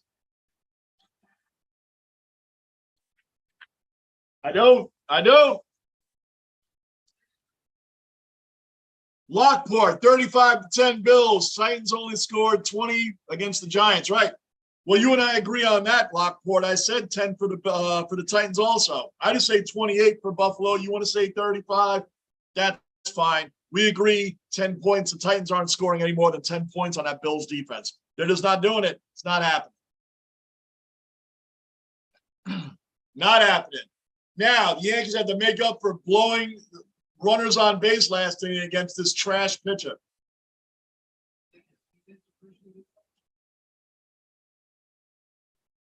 Yeah, Cortez, if you didn't see it, he did this nasty little extra leg kick. He like kicked his leg up, then he went to pitch, and then he did this little legs. You got to look at it. You just got to look at it. And I think the timing that you have as a batter, like Devers has time and watching Cortez's timing, that extra little leg kick probably threw him off. And that's fine. Whatever you can do to throw off an incredible hitter like that, do it. The AFC South has one of the most dimensional offenses in the league. 3/4 of them live and die through their running games. Yep. Yep, you're right. Gunnar, that is a good analysis. The AFC South has one of the most one-dimensional offenses in the league. That's true. They do. They rely on their running games big time. It's like old school football, man. They're relying on their running game. Old school football. That's what they're doing there, man. Good call on that, Gunnar. Good call. I don't see that really being a problem game. Here's my question. The Jets or the Browns? Who's winning that one? The Jets or the Browns? Who's winning that? I already know your answer, Gadini. You're going to say the Browns. I say the Jets beat the Browns. The Jets will beat the Browns. I won't even be watching it. I'll be at the Giants game Sunday. They play at the same time. The Giants and Jets playing at 1 o'clock is unheard of. It's unheard of. Growing up, that would never have happened. So, who's going to win that? Jets or Browns? And what's the score? I say the Jets win 17-13. They beat the Browns 17-13. That's my prediction. Jets beat Browns 17-13. And they scored touchdowns mainly on defense. Our defense has to play offense. Bruin, you say the Jets also. Yes, Bruin, good. We're there on that one, man. Jets win that game. They will beat the Browns. I don't even know how the Browns beat the Panthers, but they did. Which is funny because Baker Mayfield talked all that trash against his old team and then lost. You talked a lot of garbage and then lost. It's usually not the way to do it, right? So here's Aaron Hicks. We already have 1 out, so this should be 2 outs here. Hicks owes us a home run, man. Hicks owes the team. He owes us fans a home run. That's what we need right now, home run. We need him to bring us up 1-0. Aaron Hicks owes it to all of us, and he's probably going to strike out because there's already 2 strikes. Oh, he got a hit. Aaron Hicks got a hit. I think it could be an error. It could be on an error, but it wasn't an easy play to begin with. It could be. Let's see. That's an error. That should be an error.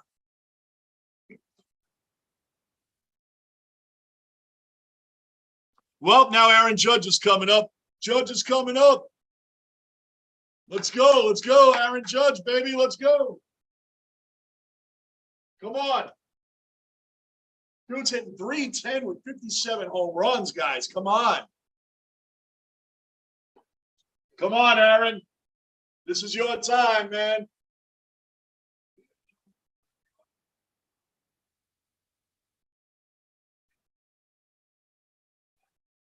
Wow, it's a big at bat. They're all big at bats for Judge.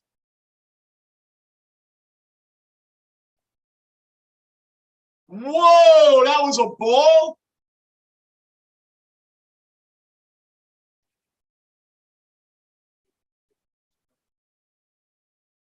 That was a strike all day. And you guys know I hate the Red Sox, but give me a break. That was a strike all day. We'll take it, but that was a strike. It wasn't even close. Nice play. They're both safe. Bogarts made a great play. He just made a really good play. They're both safe. Bogarts made an outstanding play. I'd love to see him on the Yankees next year. Good play, man. Yep. Yep. Everybody's safe, man, but it would have been more. I mean, good play.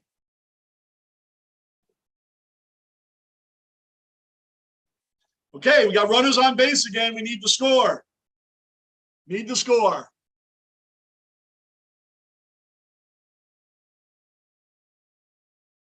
Gunner. Colts with Taylor, Titans with Henry, Jacksonville with Etnine and Robinson. Texans might have the best passing offense in that division. And Jets win 17-10. Thank you, Gunner. I say the Jets win also. I'm not even, you guys know I'm not biased at all when it comes to the Jets. I am realistic when it comes to my team. But I do feel the Jets defense is one of the better defenses in the game. I do. They'll be the reason the Jets beat the Browns, the defense. All due respect to Michael Carter and Breece Hall, who are outstanding running backs, man. They really are. Boy, we had a right. Listen, it's one game. Let me relax. Let me relax. It's one game. They had a really bad. The offense had a really bad first game. The defense didn't. The offense did. So let me just keep it at the one game. I wasn't going to talk Jets this week. I was going to let it go. Salah made me talk them. Salah made me talk them. So I'm going to lay off. Let's see what happens in week 2. Come on, Stanton. 3-run bomb. Let's go. Let's start getting some runs here.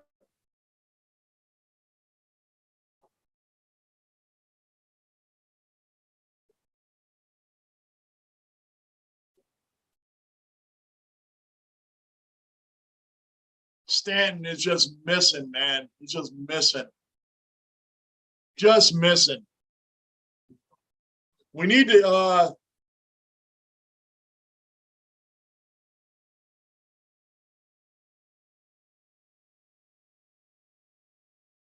woo! I thought he was going to swing at that one. That was way high, way high. Gardner looked great in his debut, but he didn't play against any top-tier receivers. Can't wait to see him versus Diggs and Davis. Yeah, me too. That's going to be his real test. Diggs, Davis, and Tyreek Hill. Tyreek Hill's going to be another one for him, man. So Gardner's got some tests coming up. He's got some tests coming up. But DJ Reed and Gardner combined had 9 total targets, and they gave up 1 reception. 1. So Stanton got struck out on a ball that was off the plate, man. Wasn't that all? I'll take that back. I'll take that back. It wasn't that off the plate. It actually hit the corner, lower corner. Gardner's going to get tested a lot, A, because he's a rookie, B, because he runs his mouth. So he's going to get tested. You run your mouth, man. You better back that up.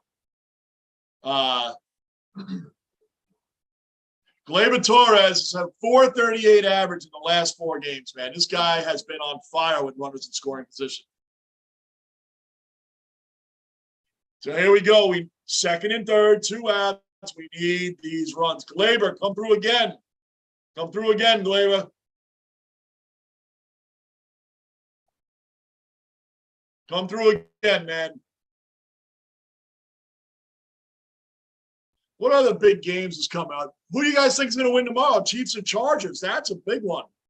I'm going to go Chargers 31-28. Chargers 31-28. There you go, Gleyber. Again, Gleyber. Yes. Oh, yes. Oh, that's so awesome. Go home, Gleyber. Inside the park, home run. Come on. Come on. Inside the park, home run. Inside the park, home run for Gleyber Torres. Inside the park, home run. 3-run home run, Gleyber. Inside the park. Wow. Wow. Love it. Love it.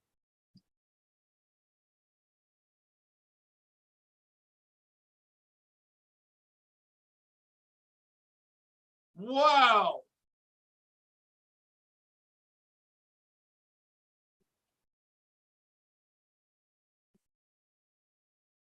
Wild throw by the catcher makes it an inside the park 3-run homer.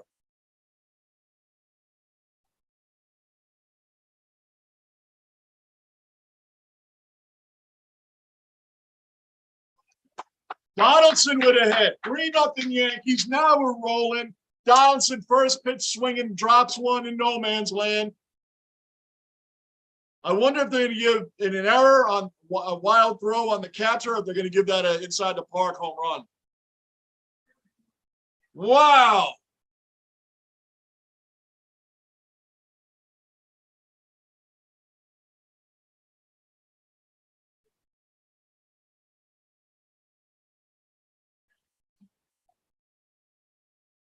Glaber was gassed running around those bases, man. Gassed.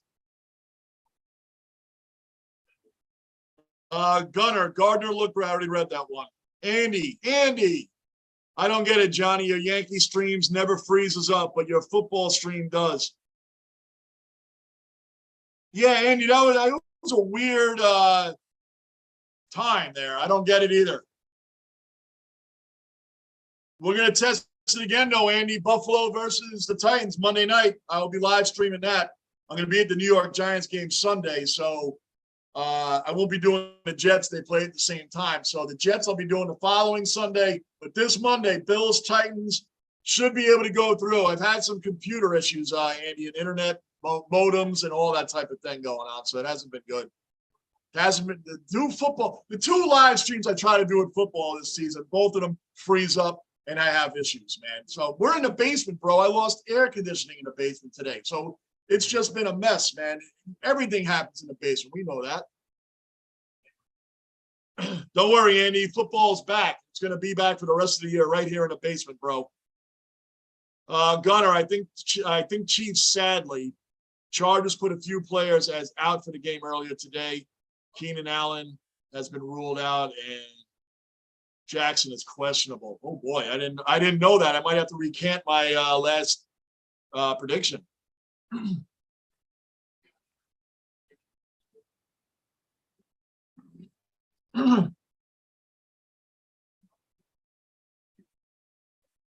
Boy, Glaber's red hot. He was 438 runners in scoring position the last 4 games. He's just added on to that, man. He's been red hot. Thank you, Glaber, for showing up finally. Gunner, I'll be a man, and I'm still going to stick with my prediction. 31-28 Chargers. I'll be a man. I'll still stick with my prediction, even though you just told me there's some key players out for the Chargers. I'm sticking with it. Sticking with it. So, Gunner, that being said, what's your prediction for the game? You think the Chiefs are going to win. What's going to be the score?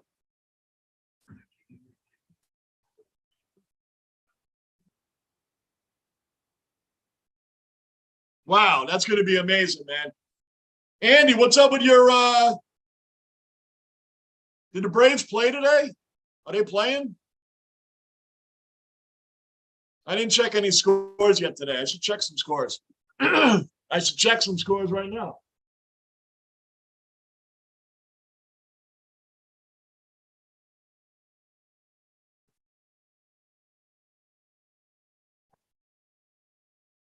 Man, are the Mets going to get swept by the Cubs? They're losing 6-1. Are the Mets going to get swept by the Cubs, really? They're on the verge of being swept by the Cubs. Wow. Wow.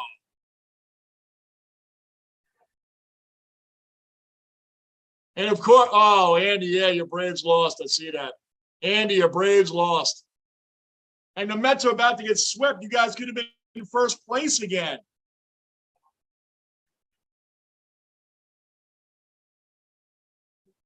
You know what's weird is the Mets and the Braves are playing bad teams, and they're both losing to them. I can't believe the Cubs are about to sweep the Mets. Can't believe that. That is unbelievable. That's unbelievable. Wow, Glaber should have been picked off at first, and the catcher threw it into the outfield. All right, so Cortez has a 1-hitter going until that just happened. So now it's 2 hits. Gunner, 30-24 Chiefs. Okay. Now you told me all the injuries that are going on. I'd have to, I'm not going to agree. Like I said, I'm going to be a man. I'm going to stick with my prediction anyway. 31-28 Chargers. Rick the Ninja accounted for. Rick the Ninja probably has been here anyway, but another regular cellar dweller accounted for in the basement. Rick. Hey, John, the Red Sox fielders look like a circus performance. That's right. Don't you love it? They should have had Glaber dead to rights end the inning there, and the catcher throws that ball into the outfield. Gotta love it. Red Sox baseball this year, baby. Red Sox baseball. Gotta love it. Gotta love it. And Glaber's on fire, bro. Glaber is on fire. Before that at bat, he was hitting .438 in the last 4 games, runners in scoring position. Raleigh, back in the basement, had to step out to get some food. I hear you, brother. What'd you bring us, man? We're still here working.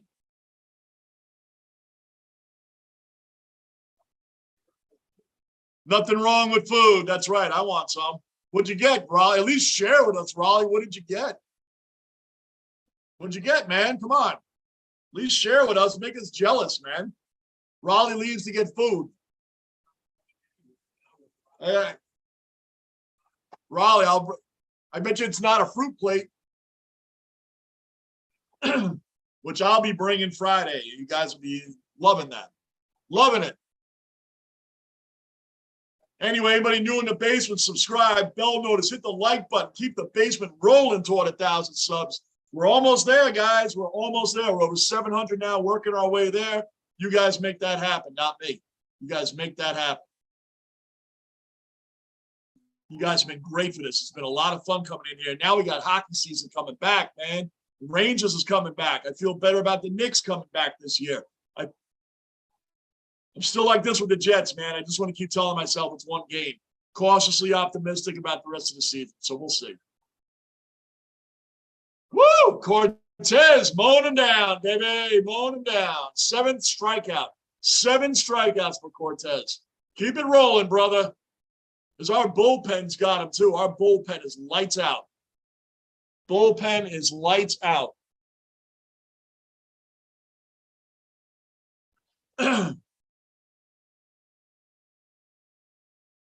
Kike Hernandez. He's going down, too.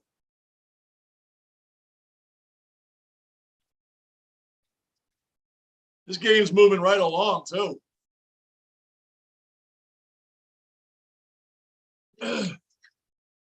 There we go. 2 outs. 2 outs.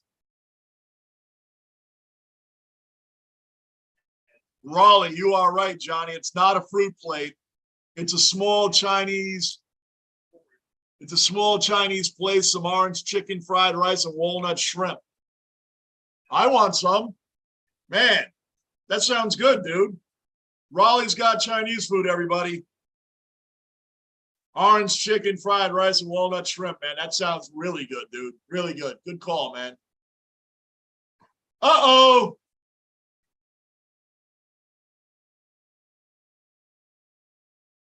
He's sending him home. They're sending him home.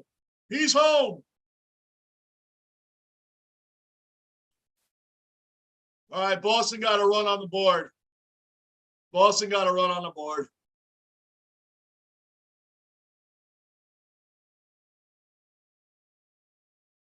That was fair, Rick. Yeah, dang, man, that really sucks. Yeah, that sucks. That was fair. And that was well fair. And that's not even Hicks' fault. That's just being in this, the throw was bad, but even if it was on target, I don't think they were getting him anyway. Raleigh, FedEx, yeah, that'd be cool. FedEx, some cross country. FedEx it to all of us. Well, Turbo Duran is out there in Cali. He's the only one out there with you.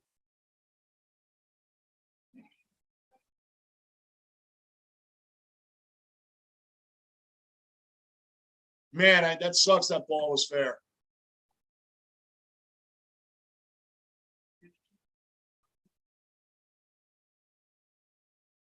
Nestado made a great backup to the catcher and almost got him at second base. Nice pitch. He's moving along here. I don't care. We're still doing fine. Still doing fine, guys. No big deal. Still doing good. Boy, Nesta's been incredible this season for us, man. Absolutely incredible. I feel really confident going into the playoffs when we have our full squad back and the pitching staff back and all the people that were mocking and laughing about how the Yankees are going to choke this all away. We got receipts for all the people that were mocking and laughing at the Yankees. We got receipts. That's going to be my term this week. I got receipts. Taking receipts on this.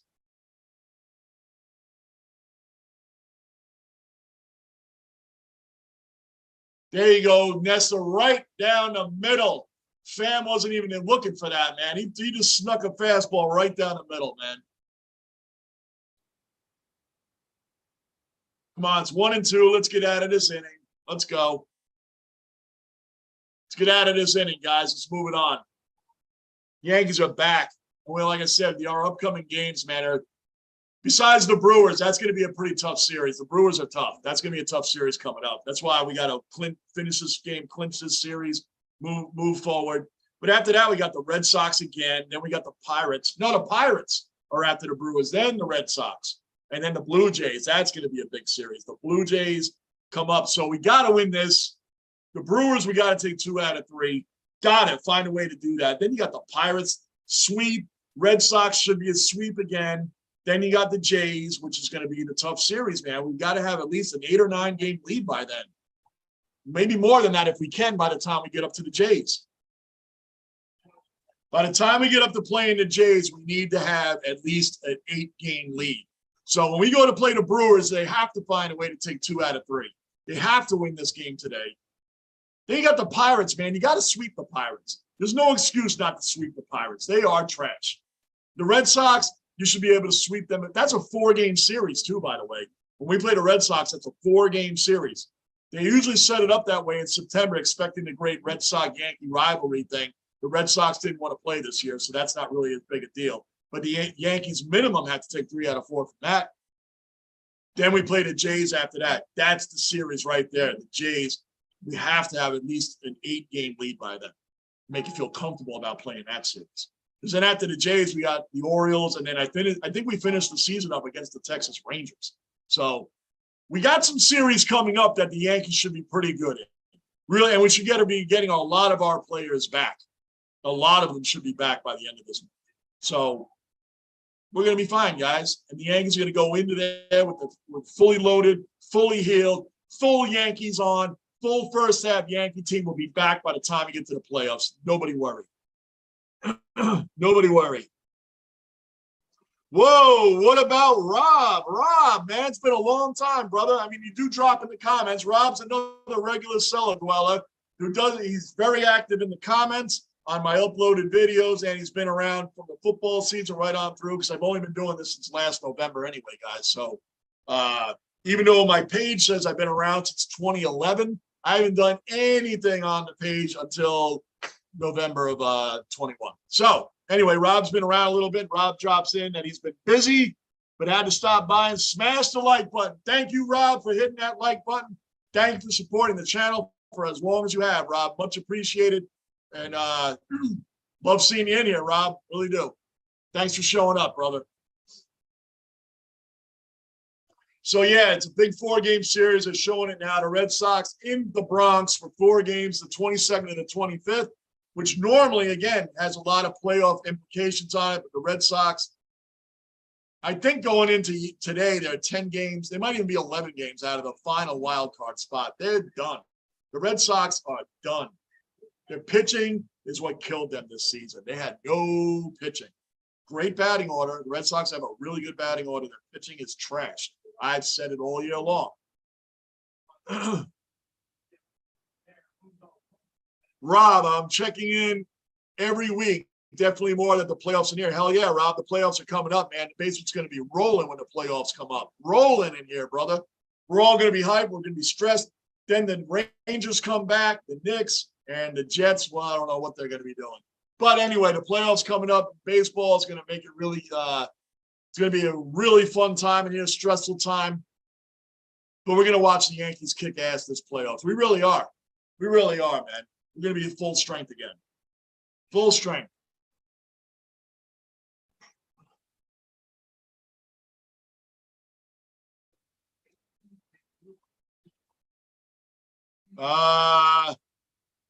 Gunner, watching the Bills sideline to Allen's stiff arm on Nick Scott was hilarious. Yo, that is the stiff arm of the century. Bro, that stiff arm was classic. Like, wow, that was the play of the game. That was the play of the week. That might be the play of the year. That stiff arm was epic by Josh Allen. Epic. Good call, Gunner. Yeah, Rob, for sure. 100% Rob, for sure. Amen. Anybody new in the basement, subscribe, bell notice, hit the like button. Keep this basement rolling. May not be the biggest chat on YouTube, but it's the best chat. We have the greatest guys in here, knowledgeable guys. We're all just a bunch of fans kicking it. That's what goes on here in the basement, man. We talk about everything from baseball to freaking football to hockey, basketball, Tiny Tim, Mr. T. We do it all in here. We do it all in here. Wrestling, we even do wrestling in here. And I found out in the basement that wrestling is either loved or hated. There's no gray area with the wrestling, man. It's loved or hated. We got a bunch of guys in here that love wrestling like myself. We got a bunch of guys that don't like it. But wrestling's done in the basement too. And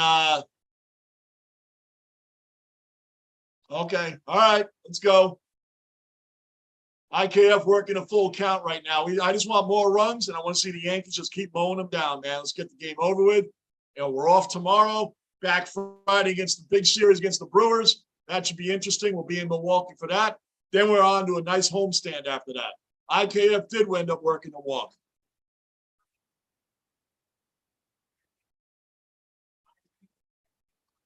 Gunner, Allen is a different breed of quarterback. He can throw, run, block. Hey, dude, the guy, who knew that coming out of Wyoming? And when people tell me, oh, the Jets could have had Josh Allen, you know, listen, let me tell you something. What would Josh Allen have been on the Jets? On that particular Jets team that Sam Darnold took over, Josh Allen would have been like he was on the first year on the Bills. The Jets didn't build around Darnold. They killed that kid. Josh Allen would have had a hard time. Anybody taking over on that Jets team that they would have drafted would have had a hard time with what they would have been working with. Remember, the Jets had nothing. Draft hindsight is always 2020. Who's up? Andy, I don't get it, Johnny. What don't you get, Andy? He's even caught 2 DDs. Yeah, Gunnar, he's incredible. Oh, here we go. Some people grow on YouTube and some just don't grow. I have never understand. It's really sad. He's still on the bag, dude. He's still on the bag. Good steal. IKF, good steal.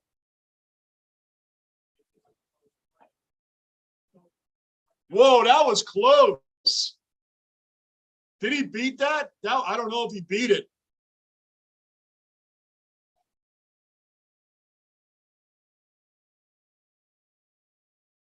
They might challenge that. I don't know if IKF actually beat that, guys. Oh, no, he did beat it. He did. Barely, but he did beat it. He did. Andy, you said some people grow on YouTube and some just don't grow. I've never understood that. It's really sad. Well, Rock, the basement rules. That's right. Basement rules. That's what's up. Andy, you know what? I don't know who's growing and who's not growing. I don't know what you're referring to on that, Andy. But whatever the case, the basement's growing, the basement's moving. Basement mentality, Lockport. Basement mentality. That's what Robert Saleh needs to say. Not that he's taking receipts. He's taking a basement mentality. You took over the Jets. You started in the basement with the Jets, and you got to emerge from the depths, man, and get a short-term goal of a winning season. Saleh, you got to have a basement mentality. Stop taking receipts and take the basement mentality. That's my advice for my team's coach. Raleigh, Allen is a different type of quarterback. The league has never seen something like him. Well, the league's seen some guys like Josh Allen. There's been quarterbacks like him. Steve Young was a hell of a running quarterback, great passer, would take on defenders too when they ran up to him. Steve Young was a very good quarterback at doing that as well. But Allen is one of a kind.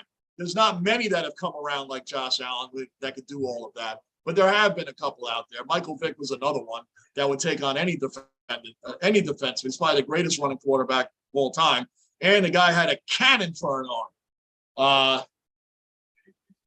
But there's a few, Raleigh. But, yeah, Josh Allen is definitely one of a kind for sure. I mean, you don't see many like him come his way. And then the unexpected part of Josh Allen is what a lot of people didn't see coming. A lot of people figured, oh, well, he just came from Wyoming. Who cares that he came from Wyoming?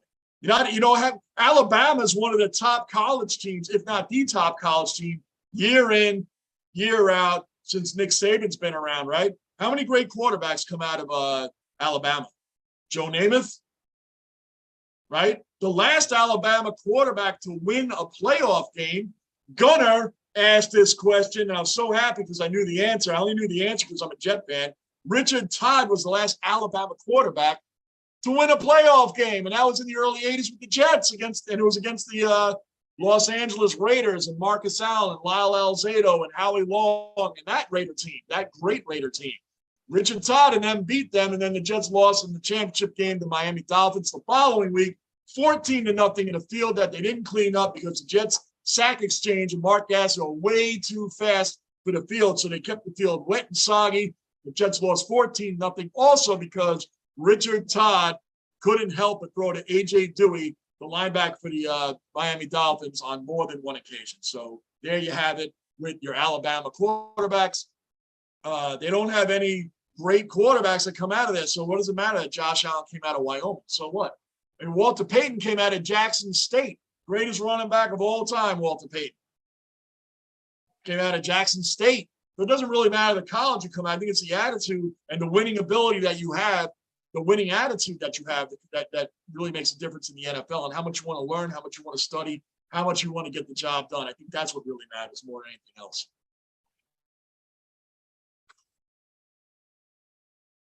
Gunnar, Buffalo is what turned Allen into the quarterback he is today. They surrounded him with the coaches, players, help him develop from Barkley in his rookie year to get Brown and Beasley in his second. Yeah, and they built a line around him. They built around,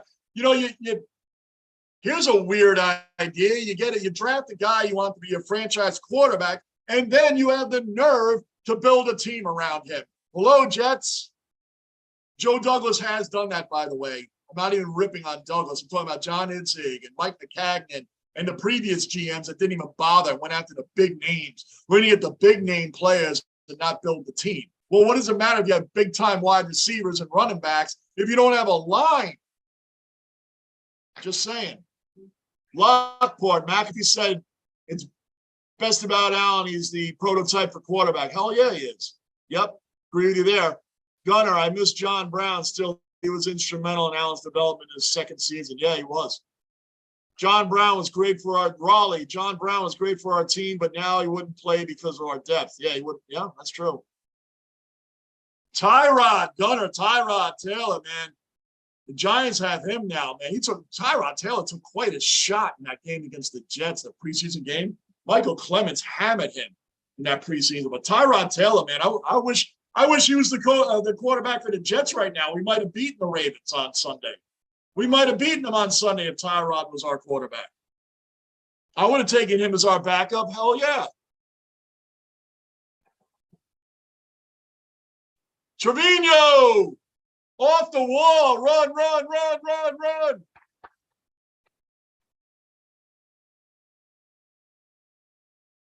Trevino, we got another run. 4-1 Yankees. 4-1 Yankees. Got that run back. Hell yeah. What a hit. He almost knocked that over the wall. Right off a hanging breaking ball. Hung right over the middle of the plate. Boom. Landed right in the wrong spot.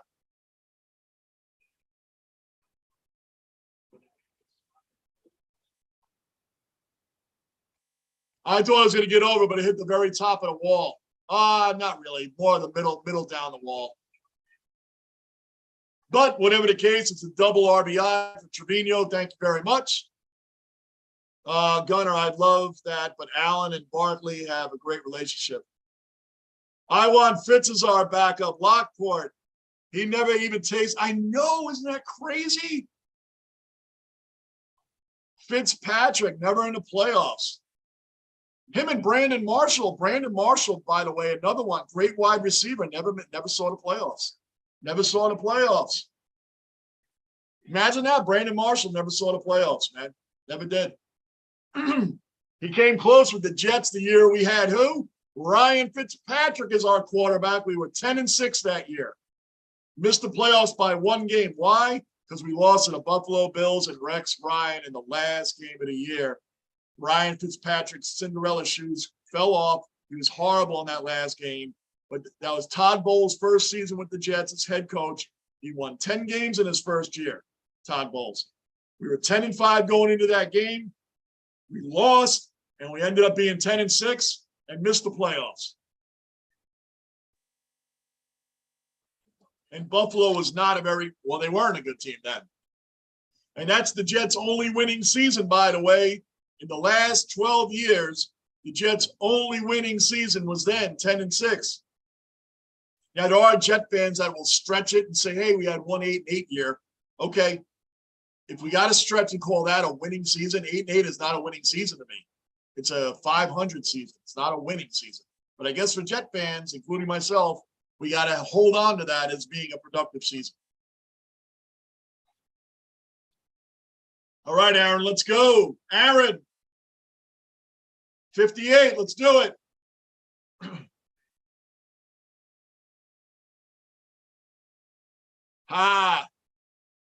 Gunner, he tasted it as a fan during the massacre of the Patriots, even when shirtless. Hell yeah, I loved that game. I loved every minute of that game. Every minute of that beatdown. Every beatdown of that fake house of card Patriot team. Patriot team that won 10 games, but it was a mirage because they really only beat 3 teams with a winning record. Only 3. 10 wins and only 3 were against teams with a winning record. The Patriots and their Mac Jones, Tom Brady BS. What BS? We're just comparing to his first season. Well, you can compare Brady and Mac's first season. What happened? Mac proved he couldn't win in pressure-filled games, and they got their doors blown off in the first round of the playoffs. So what? Welcome to the bottom of the AFC East, New England. You can battle with the Jets for last place. I called it in the offseason, and I'm calling it now. The Patriots and the Jets are going to battle for last place in the AFC East. Yep, Lockport. Indeed, he did, Gunner. That was incredible. Do you know that is, of all my uploaded videos, that Bills beating the Patriot video I did got 23,000 views. 23,000 views because that's how many people love the beatdown of the Patriots. That's how many people love the beatdown of the Patriots. I got 23,000 views on that review. 23,000. That's still the most I've ever gotten on anything I've done. I've had a few 10, but I have 23 is the most. And that, of course, because the whole country loved the Patriots getting beaten down. The whole country loved it. Patriots are a below average football team, and even more so this year. Gunner, did you know who was that quarterback for Buffalo in 2015 that prevented you from going to the playoffs? Oh, boy. That's a good trivia question.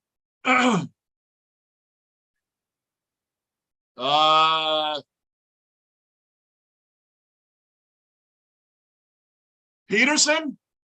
Was it Peterson? I'm totally guessing, man. You Buffalo Lockport, you should be ashamed of yourself. You're a Bills fan. You should know this. I'm going to go with Peterson.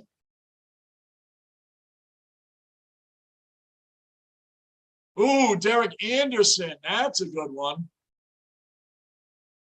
Derek Anderson. That's a good guess. He was around then, not Peterson. Lockport, you're a Bills fan. Don't you let me get this before you. Don't you let me get this before you, dude. I want to guess this just so I can say a Jet fan figured it out before a Bills fan did. Let's see.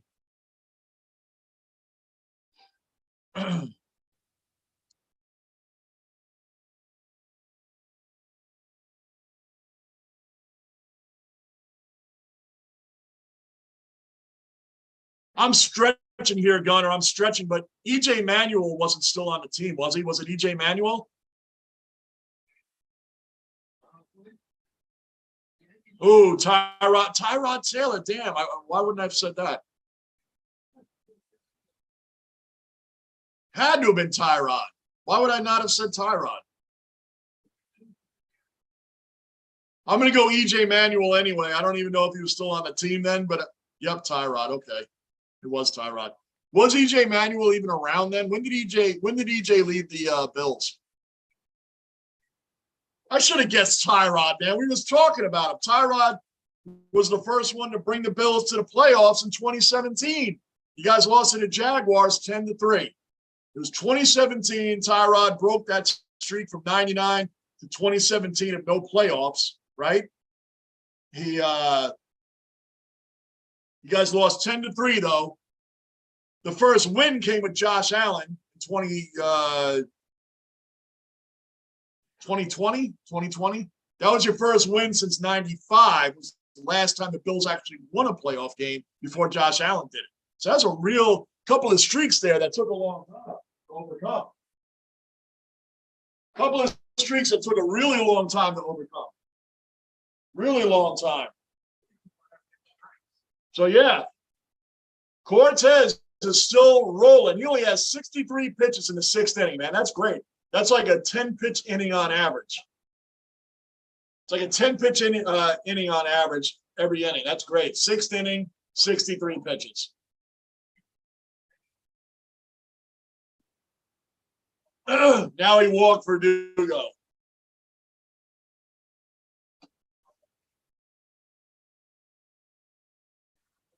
Why is Boone coming out to the mound? Leave Cortez in. Well, I know he just came off an injury too, man. So maybe they got to make sure he's all right. Oh, that's it for Cortez.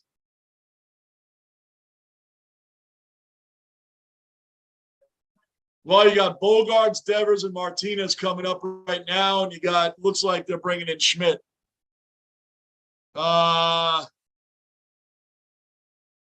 Lockport, hell yeah, we missed Gunner's trivia hour. Yeah, Gunner hasn't been around, man. We haven't got much trivia in the basement. We haven't had much trivia in the basement, Gunner, with you gone. When Gunner's not here, there's no trivia, man. No one's ever picked up the slack when Gunner's gone for the trivia, man. That's for sure.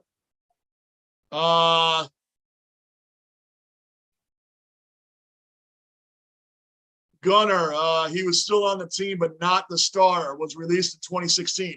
So I was kind of right at guessing EJ Manuel. I was kind of right. He was on the team at least, right? So that deserves a little boom, boom, boom, boom, boom. Half of those. At least I figured out he was still on the team. Lockport's very lucky that I did not guess it before he did. Trying to get good ones. When I do, I ask them. All right, Gunner, fair enough.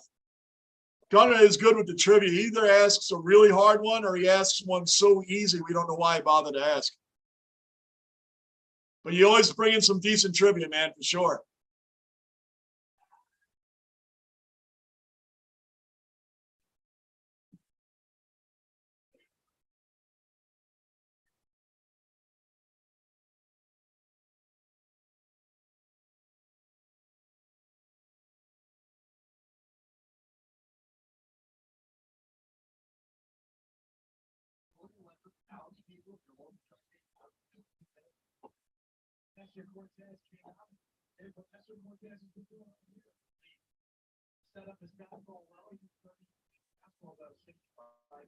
I don't know. I could look. We may not be getting the Lunicorn sighting tonight. We may not get them.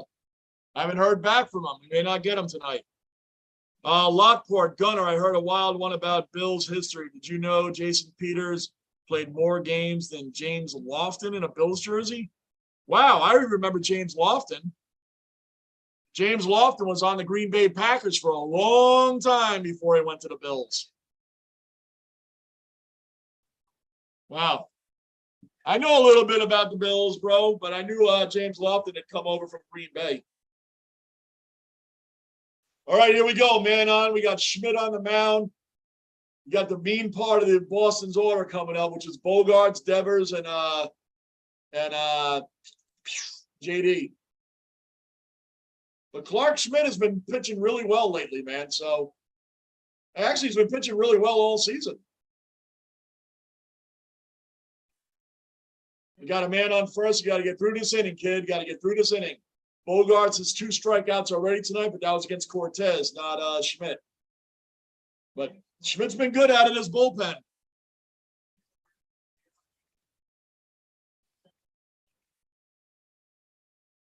There you go. Nasty slider.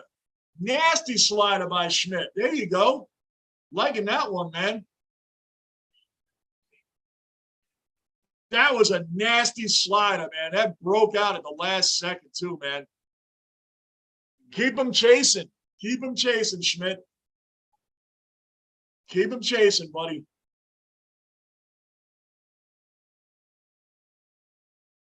Nice. He did it again.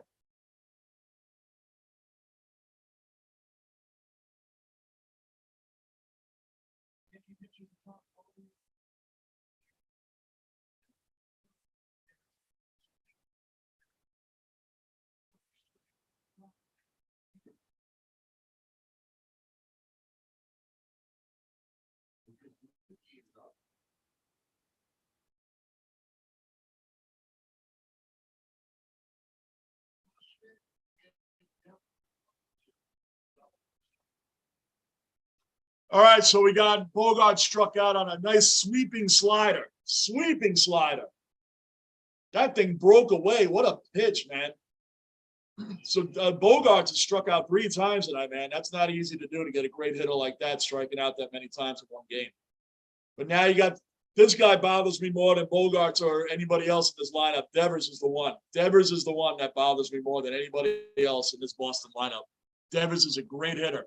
I would love for him to be on the Yankees. Boy, would that piss off Red Sox fans if Devers is on.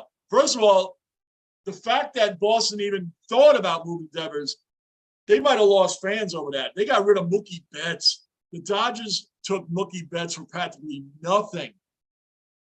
They got Mookie Betts, man. Like, how did Boston give up Betts? Like, what a dumb. Even Red Sox fans will tell you that was really dumb. How do you give up Betts, man? So if they had given up Devers after that, too, they would have had a mutiny in Boston over that, man. They had a mutiny.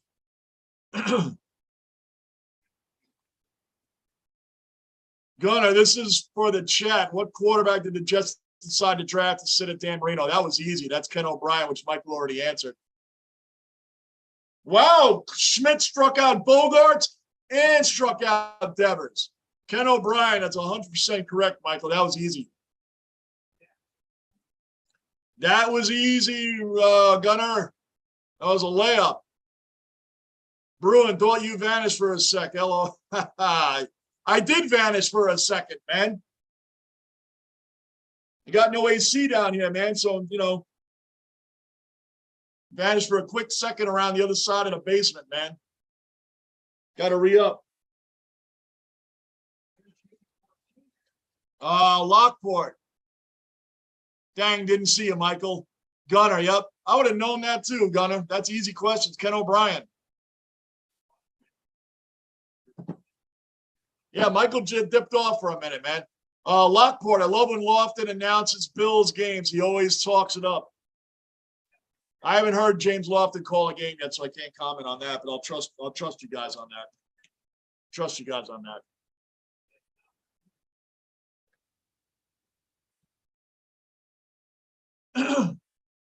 Interesting thing about Ken O'Brien.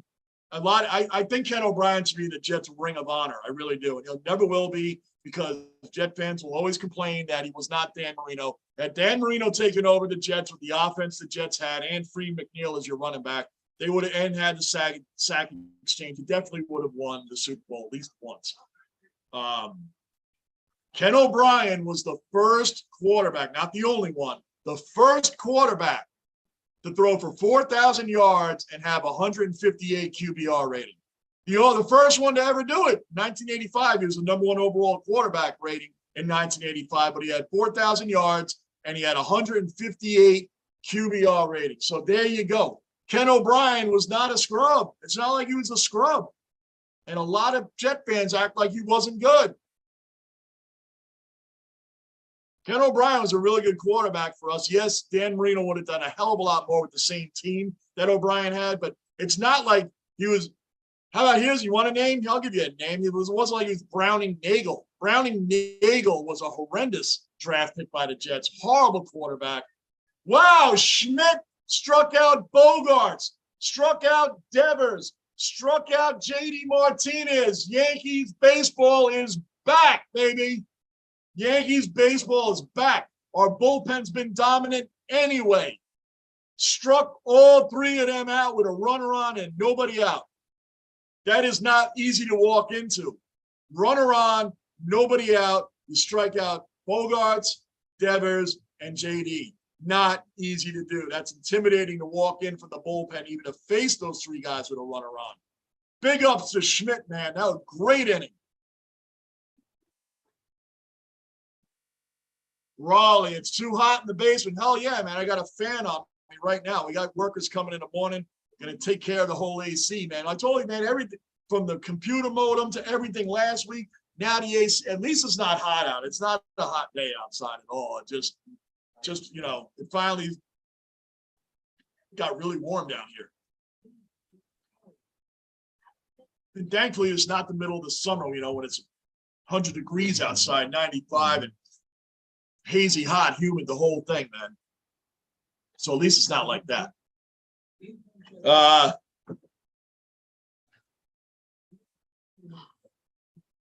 Gunner, that's why I was asking the chat. I knew you already knew the answer to that one. Oh, I see. When you say this is for the chat, I get you, Gunner. We'll Gunner, think of another Jets question. I won't answer it. Michael won't answer it either because Michael knows all of it also. Michael, O'Brien was a good quarterback. Went to Cal. Yep. He was. I'm a Ken O'Brien fan. I always liked O'Brien. I had no problem with him. I would make the case that O'Brien was the best Jets quarterback ever. You can make that case, Michael. Michael, you can make that case.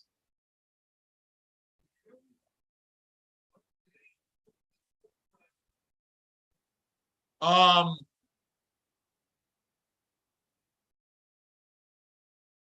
think Michael, you can check me on this, Michael, but I think Ken O'Brien, I know he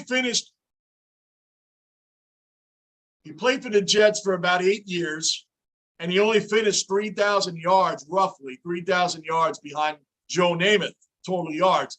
And I believe he's the Jets' all-time leader in game-winning drives with 16. You can check me on that, Michael, but I'm pretty sure that O'Brien is the all-time leader, Jets leader in game-winning drives with 16. Check me on it, but I'm pretty sure I'm right on that. O'Brien could very easily be argued for the Jets' best quarterback for the Jets of all time.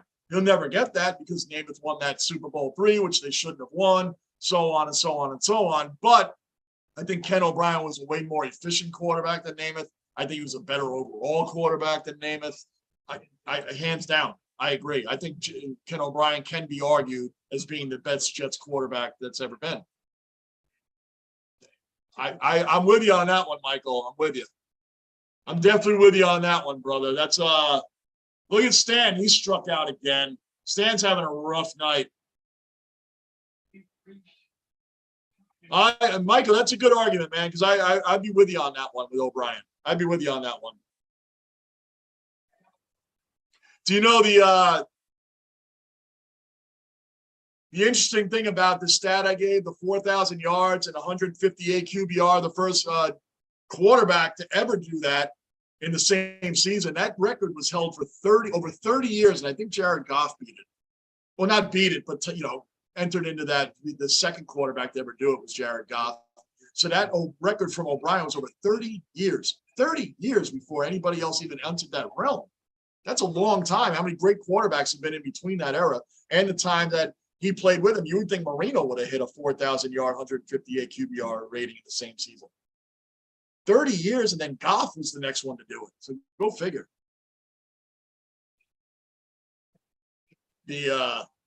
That's it. So that's funny. Michael, I would make the case. I read that already. Lockport, Nestor Cortez has a 2.7 ERA, which is the lowest after 25 starts of the Yankee season. since 2013. Who was that pitcher? Nestor Cortez has a 2.7 ERA, which is the lowest after 25 starts in a Yankee season since 2013. Who was that pitcher? Good question. I'll get back to you on that. Bob, welcome to the basement. Bob, hit the subscribe. Don't listen to the like button. What's going on, Bob? I stopped by to remind you, if you want to see what the Bills Mafia is all about, I have a ticket and an unbelievable tailgate time for you if you want. Wow, Bob. Bob, I got to tell you, man, the Bills Mafia, I have so many subscribers at a Bills Mafia. You guys are incredible. And I have quite a few regulars in this chat, Raleigh, Lockport, Gunner, that are in here today. There's more, of course, that are Buffalo fans that have been all welcoming to me and inviting me up to that game in December. Jets Buffalo, I'm trying to get there. I appreciate you reaching out, Bob. I really do. You're about the probably about the fourth or fifth person that's offered for me to come up there with tickets and everything else. I really appreciate it. I really am trying to get to that game. It's December. I was hoping it was going to be an earlier game. That's the problem. I got to really work on some schedule to see if I can even make that. I want to make it. I want to see the Bills Mafia live. I want to see the tailgating live. That's something. And by the way, no one answered my question. Gunner and Lockport. And Bob, if you're still in the room, how did the table smashing start? How did that whole concept start? That was my question to you guys. All Bills Mafia that's in this room right now. How did the table smash? I know all about Pinto Ron now. I'm all caught up on Pinto Ron. How did the table smashing get started? Somebody answer that. One of you guys answer that.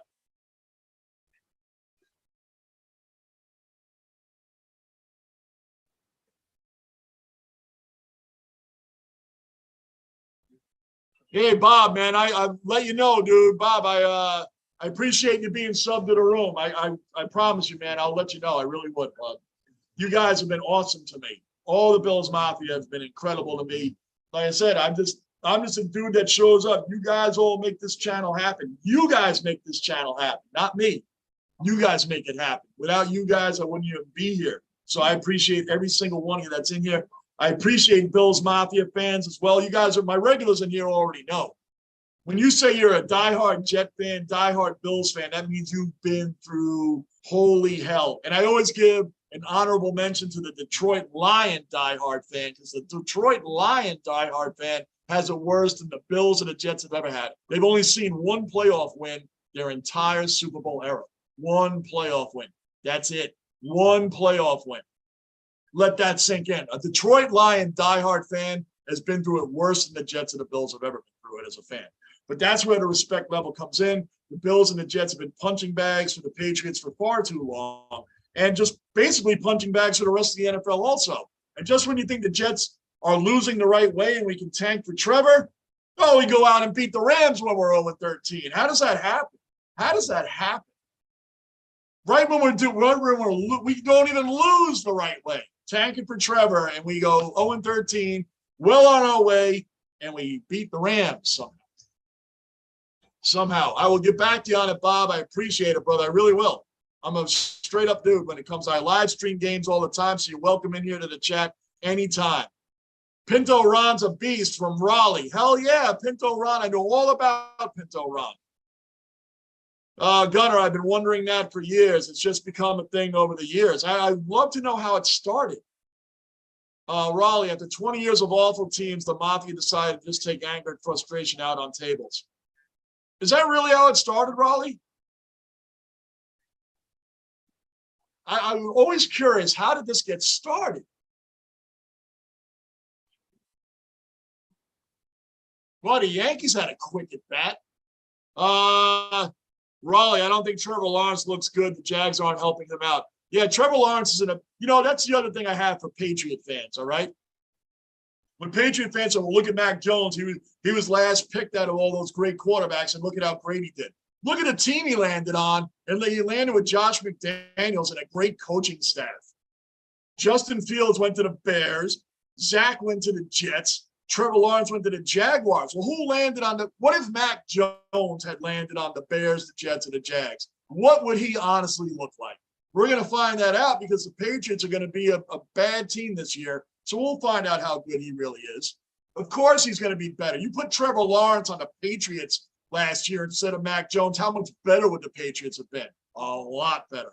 We all know it. So Trevor just landed on a really bad team that's not surrounding him with any help. He might even have been better off with the Jets right now with the help that we have. I don't know. I'm not hating on Zach Wilson. I just don't know. Right now, he's an injury-prone dude, and what he showed me in preseason was bad decision-making. That interception he threw right over the top of the center, the Eagles guy was right there. It's like, what's the problem, Zach? Everybody's wearing green. The Eagles, the Jets, everybody's wearing green. I don't know who to throw it to. That interception was bad against a very vanilla defense. But the decision that he made that was the worst was instead of running out of bounds, he cut back in and ran for extra yards in a preseason game. That meant nothing. That injury never had to happen. You're not even in a quarterback competition. You're not fighting for the starting job. It's already yours, kid. And you rip your knee apart fighting for extra yards, non-contact, no contact on you. You run for extra yards in a meaningless game for a job that you already have. Bad decision, dude. So far with Zach, the jury's still out. I just don't know what to expect. That's all I got on that. I've said it already. I just hate repeating it. But I'm going to repeat it when it comes up. That's what we do in the basement. Catch up. Bob, the table smashing was a 90s WWF thing that a bunch of drunk Bills fans thought would be fun. Someone recorded it and went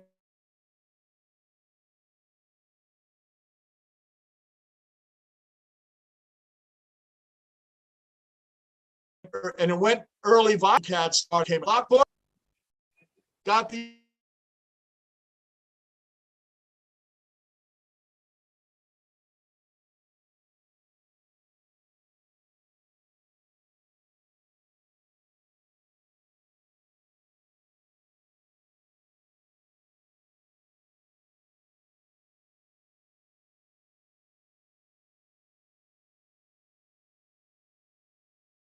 he has nothing to do with the Ring of Honor. BS. Ken O'Brien needs to be in that Ring of Honor.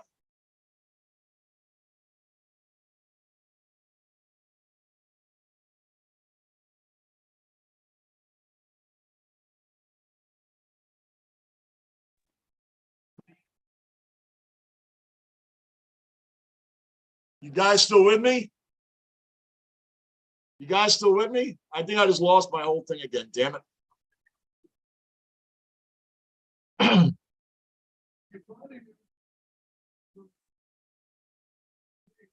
I'm still here, guys. My whole screen dropped off again. I hate what goes on in this basement sometimes.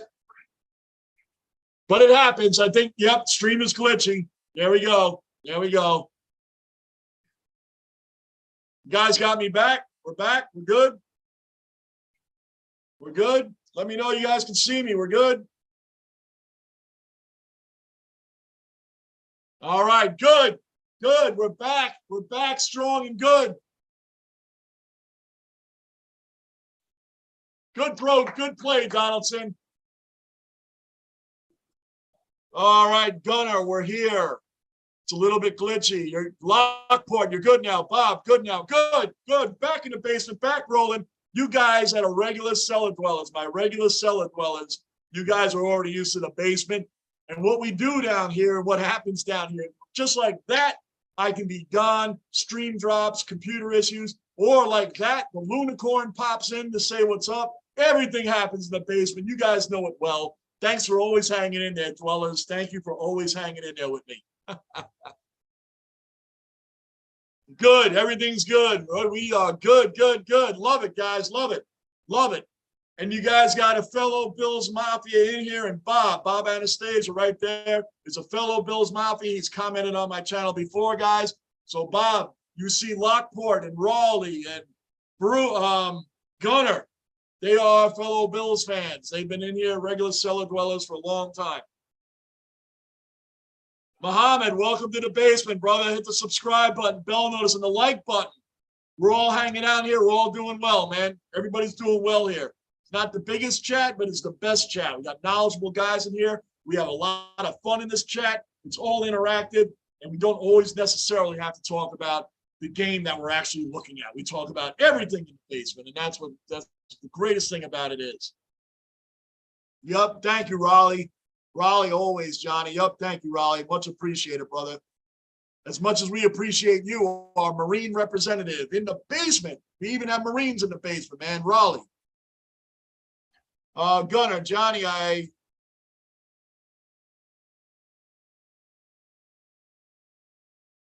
two matches against the Steelers. How many TDs Chad Pennington have? Oh, man, you're really reaching. My memories of the Jets against the Steelers in the playoffs comes down to Doug O'Brien. How about not O'Brien, Doug Bryan. Doug Bryan is what I remember the most. Should be how many field goals did he miss? Should be the question. Michael, too tall for the keyboard, brother. That's right. Too tall for the keyboard.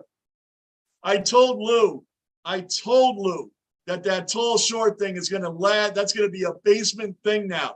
That's going to be a basement thing. The tall short stuff is going to be hilarious, brother. That is going to be forever, man. That is a forever basement thing now, the tall short thing. That is awesome. I love it.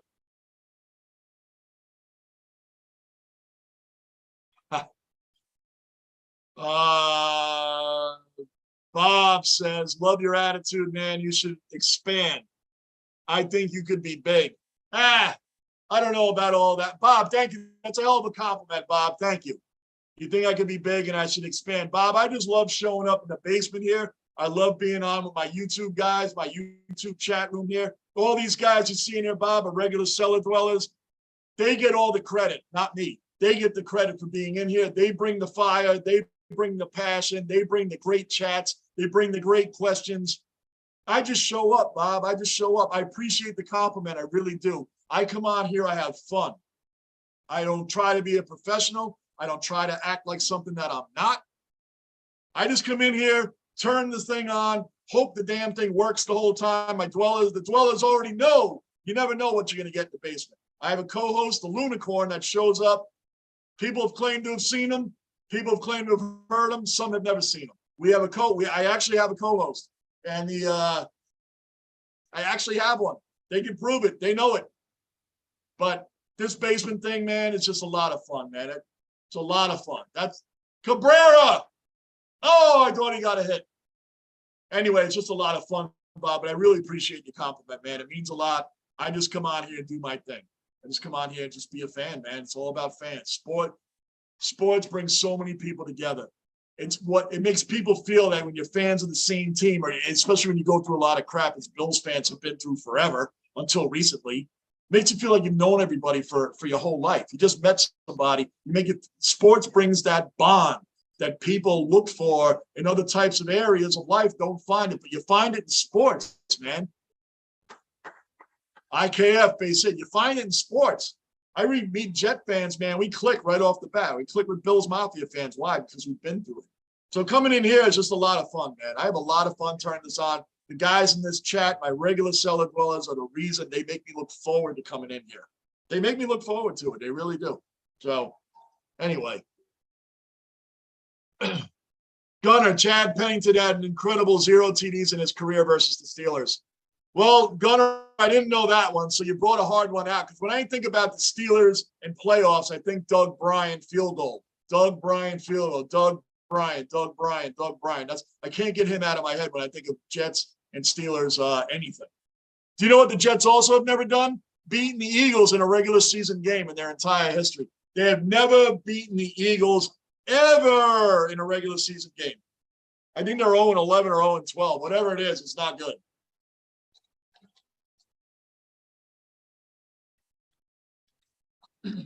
Now, remember when we talked about big cities and big pressure, and like Jordan Montgomery's now pitching great. And Joey Gallo's batting better out of New York. Look at Boston. Boston is well out of the playoffs. They're not even in the wild card. They're 10 or 11 games behind the final wild card spot, right? Their fans are sold out. The stadium is sold out. He's still second, IKF. IKF, that's 2 stolen bases tonight for IKF. Two. Anyway, this is why it's hard to play in high-pressure cities. This is why when people go to high-pressure cities, Boston's a high-pressure fan city to play in. That stadium is sold out for this game. And it's not just because it's Yankees, Red Sox. They'll sell out for no matter who they're playing. They're passionate fans. I don't like any Boston teams, but their fans, I understand the passion, man. That's why guys, big name players that come to big cities don't always get it done, because there's a lot of media pressure, a lot of fan pressure. That's why Robert Saleh, coach of the Jets, is starting to show cracks under the criticism, saying I'm taking receipts on who's mocking the Jets, the fans, and the media. Bro, you're just telling us you can't handle the pressure of it right now, man. And I like Saleh. I'm not going to get into all that again. I bored you guys with that enough already. You know what I'm talking about. So I'm just looking at the fans that are sold out today in Fenway Park, and their team's well out of it. They're not going anywhere. That's true fans. You don't get that in Tampa. Tampa Rays field a team whose rosters one Yankee. I mean, Garrett Cole gets paid more than almost their entire roster by himself. They field a winning team every year, the Rays. They're in it every year. The little engine that could, the little train that could, right? They can't get anybody in the stands. If the Yankees or the Red Sox go to Tampa Bay, you would think the Rays were the away team. You would think they were the away team. That's really bad. Down in Tampa, the Tampa Bay Lightning ruled the day, even more so than the Bucks. Maybe not with Brady era, maybe not with the Brady era right now, but overall, the Lightning were really the team to see down there, and even when they weren't that good.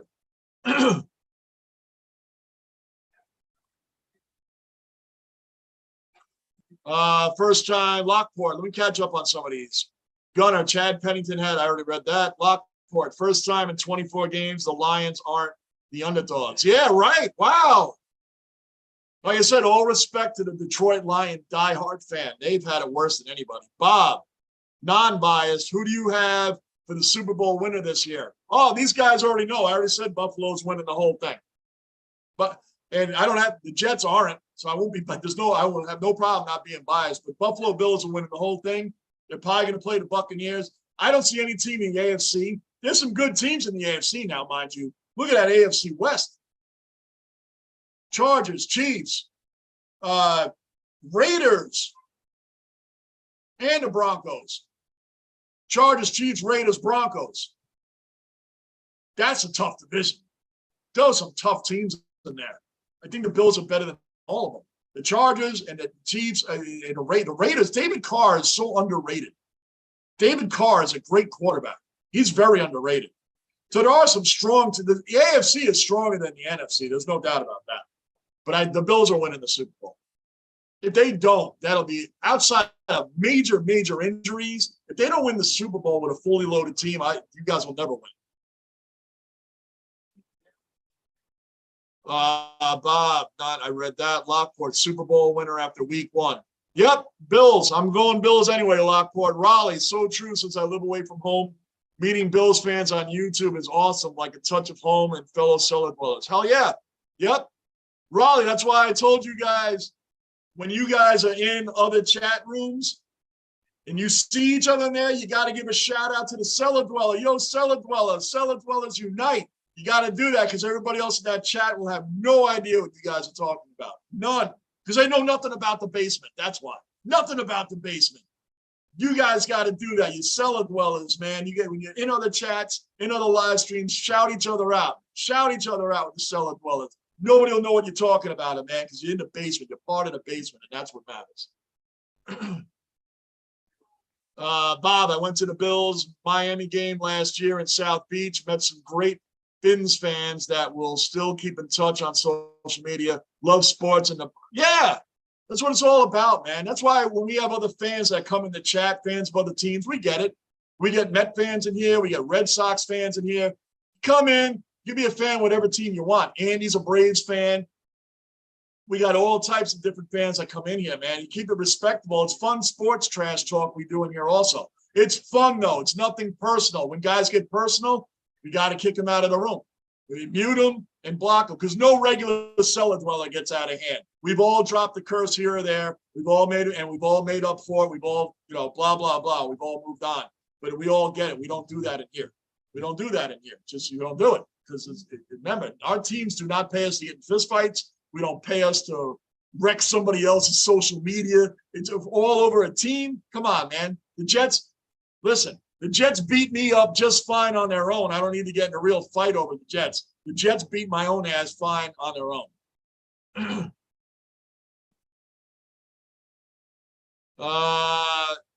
Gunner, here's an easy one for the chat. Who was the last 4,000-yard passer for the Jets?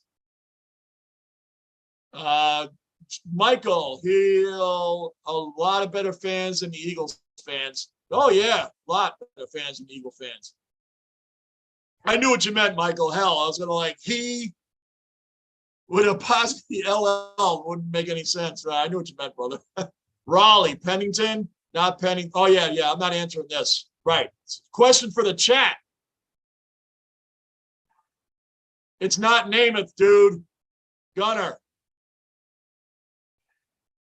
it's not Namath. The last 4,000-yard passer is O'Brien. We just said O'Brien, bro. O'Brien.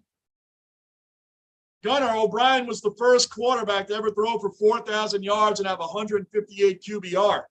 It's O'Brien, dude. Oh, Ken O'Brien threw for 4,000 yards in 1985.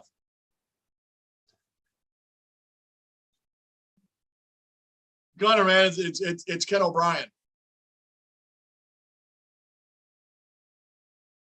So look it up, dude. It's O'Brien. O'Brien was the #1 rated quarterback in 1985. He had 158, finished the season with 4,000 yards and 158 QBR. Anyway, anybody new in the room, subscribe, bell notice, hit the like button, keep the basement rolling to 1,000 subs. That's what we do here. Keep it rolling to 1,000 subs. That's my main goal here, guys, man, to keep you guys happy and just see that it's just a short-term goal. Just to see that 1,000 subs would be really cool.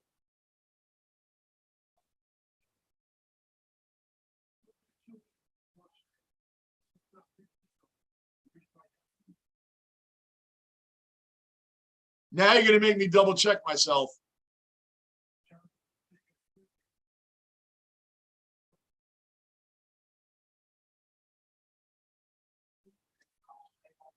Now I'm going to double check myself. Now you take the hat, the glasses off.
There you go, Gunner. What do they say in baseball? Tip the cap.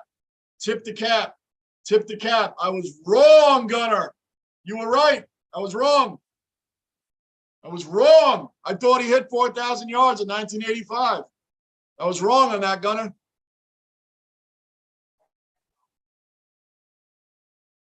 Man, Gunner, you got me there. You got me there, Gunner. I was wrong. You, sir. Whoop. So maybe you worded it wrong, Gunner. It should have been question for everybody because I got that one wrong. That's funny.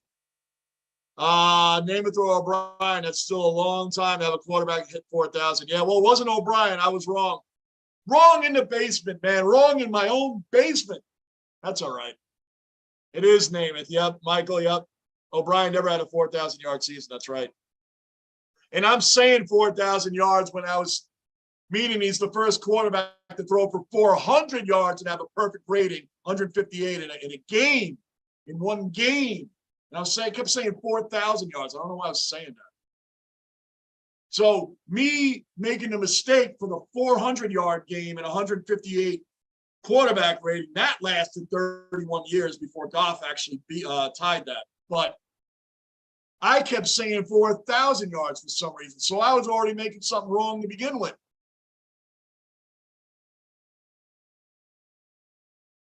It happens, Raleigh. It happens. Yep, Gunner, it's all good. That's why we do this, to educate each other. Right. Educate me on my own team. Educate me on my own team. I don't know. Man, I jumped in. I was all, yes, yes, yes, I'm right, I'm right, I'm right. I get a lot right, but when I'm wrong, man, that was a bad one. That was a bad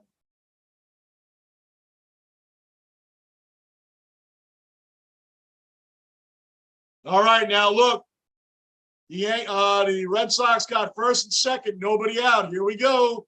Loizaca's in, first and second, nobody out. Come on, Yankees. Don't do what you did last night. Let's go. Let's go. Come on. Don't do what you did last night and make this a nail biter.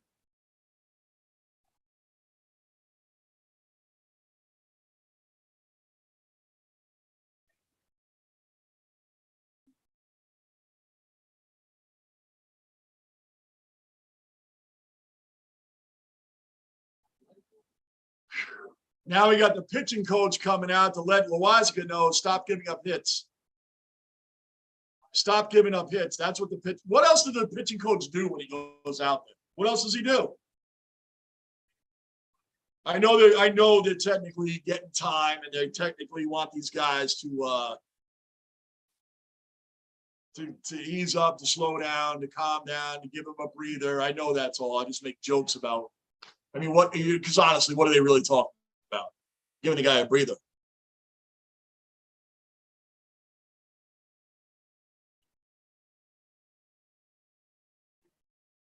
Ha ha.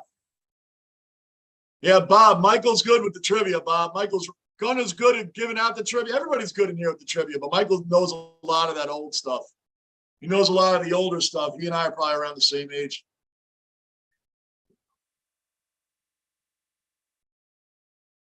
Now, if O'Brien would have thrown for 112 more yards that one year, well, damn it, 1,200 more yards I would have gotten. Good stuff. Now, look, let's go, Loizaca. Come on. They did this last night. Got a 3-run lead, and then all of a sudden you start screwing up. They got first and second, nobody out. Purdue goes up, and then here they come again. Devers, Bogarts, JD. This is not a good sign. This is not good. They cannot give up any runs here. Let's go. Ground down to a double play. Come on.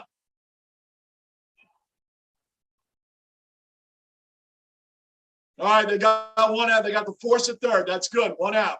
Donaldson was smart. He didn't even let the guy get the third. He took the third out instead of getting the double play. He touched third.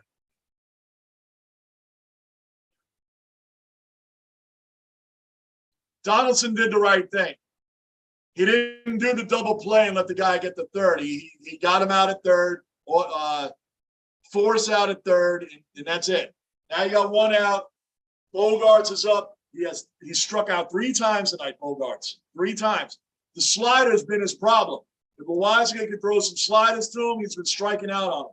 Bogarts has been striking out on sliders. So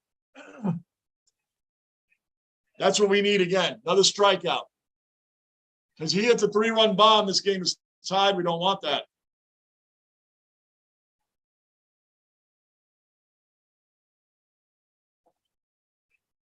Damn it, that dropped in. Come on, Cabrera. Well, now it's Cabrera's fault. Bloop single. Bases loaded. Devers is up. I don't like this.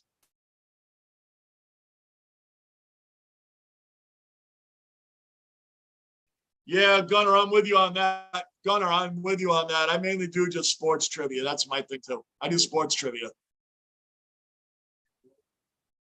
So now the bases are loaded, and Rafael Devers, of all people that we don't want up, is up now.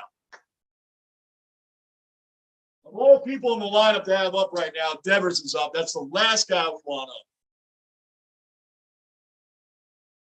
Last guy we need up right now is Devers. Boy, oh boy, this is not good. I don't like this. This guy is money in these situations. He always has been. I do not like this scenario. There you go, strike one.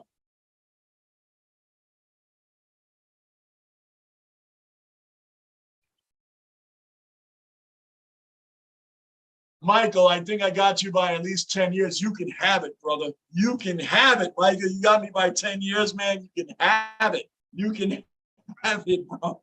Yeah, that's fine with me, man. That's fine with me. That's fine with me, Michael.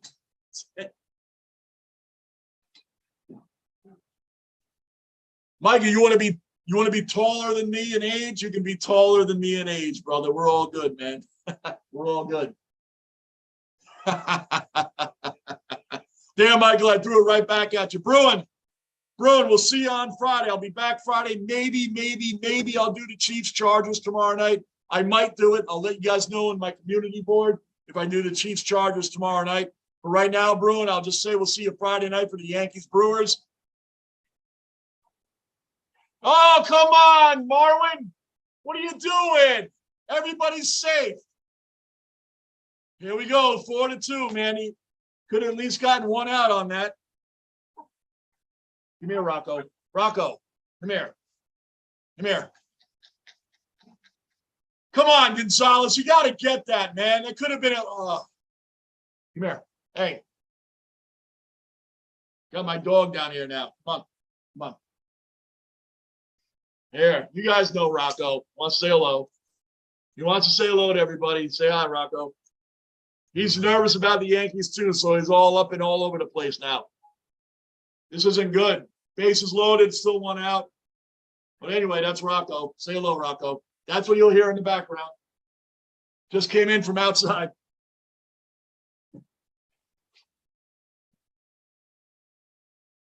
Here we go. Now JD's up, bases loaded, one out.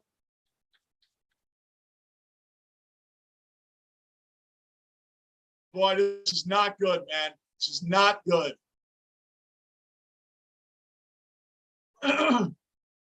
JD versus Loizaga career is 0 for 8 with 3 strikeouts. But, man, could we use a strikeout now?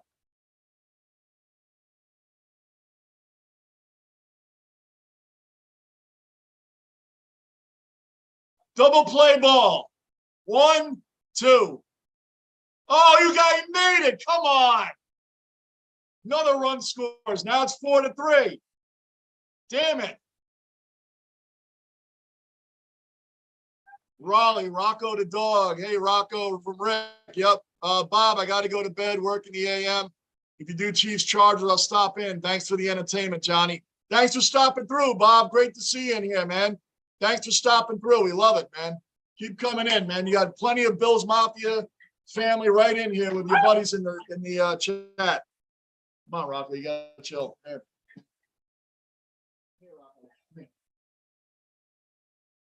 Try it. Hold on. He didn't even touch the base. He didn't even touch the base. They're challenging it. He didn't touch the base. Rocco, stop. JD didn't even touch the base. It's under review right now. And while we're under review, give me a second. I got to get Rocco a bone.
That's awesome. He didn't touch first base. Look at this, guys.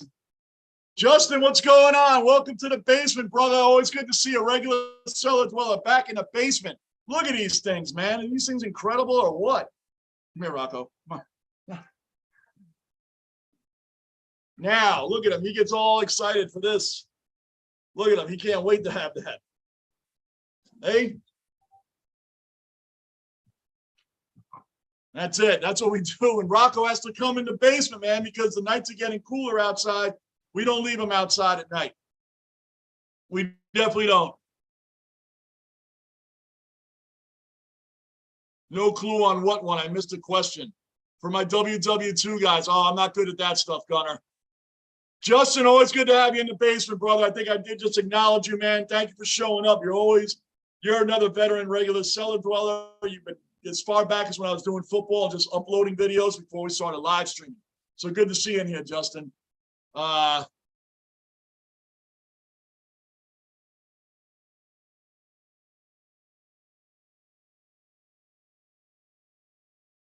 During their planning for the midway. Yeah, I'm not good on that stuff, Gunner. So I'm going to, you guys figure out Gunner's question. I'll pass on that. Rocco eating good. Heck yeah.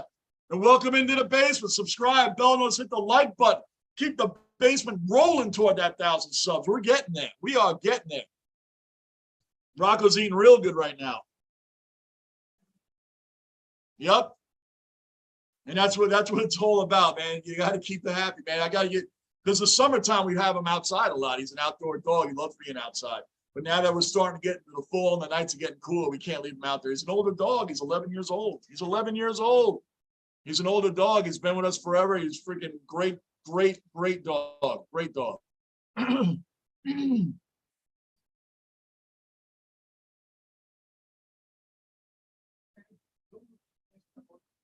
All right, here we go. So we lucked out there that JD Martinez never touched first base. So it's only 4-2 because that was getting scary, man. It would have been 4-3. They still would have had 2 outs in a bases loaded situation. The Yankees lucked out that JD did not touch first base.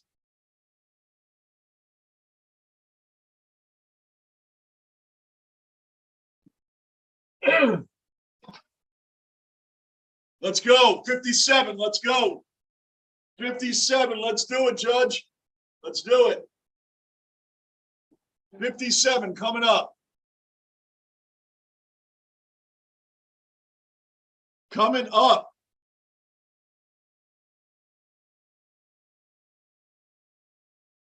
Yeah, Rick the Ninja. Rick the Ninja. Yeah, Rocco's 11, bro. He's been around a long time. He's still in good health. He's still rocking and rolling. He's still Rocco, man. We had another one, Max, who's my trucking dog. Max rode on the truck with me everywhere across the country. He was 15. Unfortunately, we lost him this past March. It still breaks my heart. He's like my best friend, man. He rode on the truck with me everywhere. He was 15 years old. He was a little Min Pin Chihuahua mix, man. He was an awesome dog. Awesome, awesome, awesome, awesome, awesome. I still miss him. I still miss Max with all my heart, man. That dog rode in the truck everywhere. He's a great companion, great partner. And may he rest in peace, man, because his kidneys ended up failing. His kidneys just failed out, man. He didn't have any quality of life left. But with Rocco's still rolling strong. Rocco's 11, still rolling strong, still around the backyard. He's lazy, but he's still very healthy. And there you have it on the dogs. Michael, one of the best World War II movie. Oh, okay. That's the best World War movie. Rick the Ninja, good to hear about Rocco. Yep.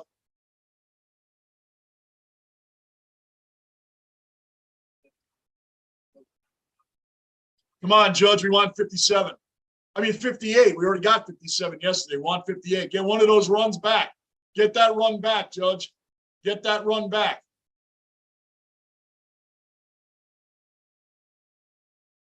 We need that run back.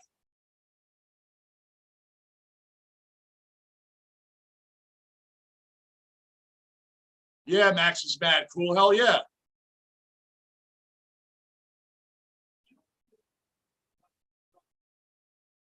He has 57. Yeah, Michael, it's 58. We're going for 58.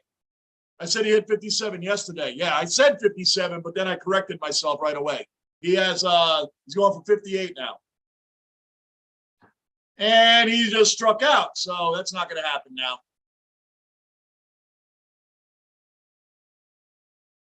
All right.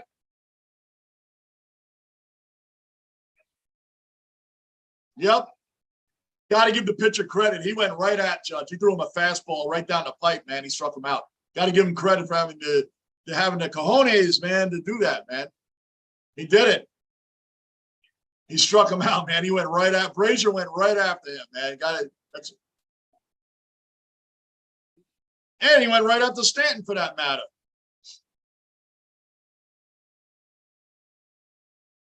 Judge the MVP this year. Yep.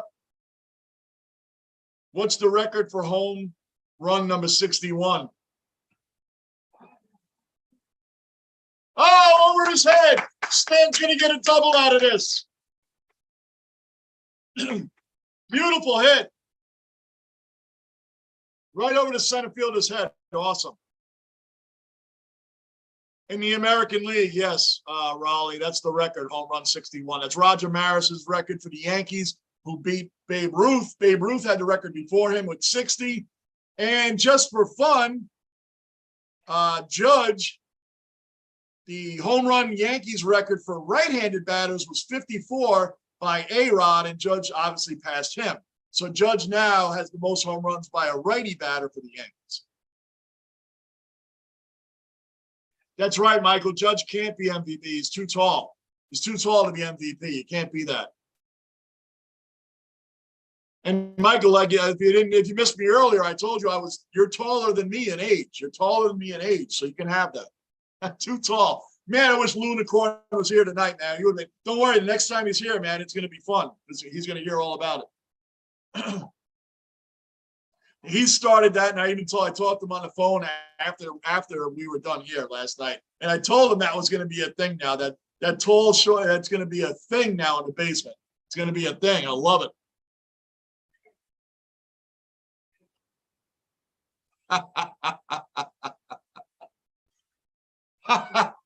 Lockport. Lunicorn was saying last night, no way Judge wins MVP. Where's he at? We got to get on him again. Yeah, Lunicorn is not going to make an appearance tonight, I guess.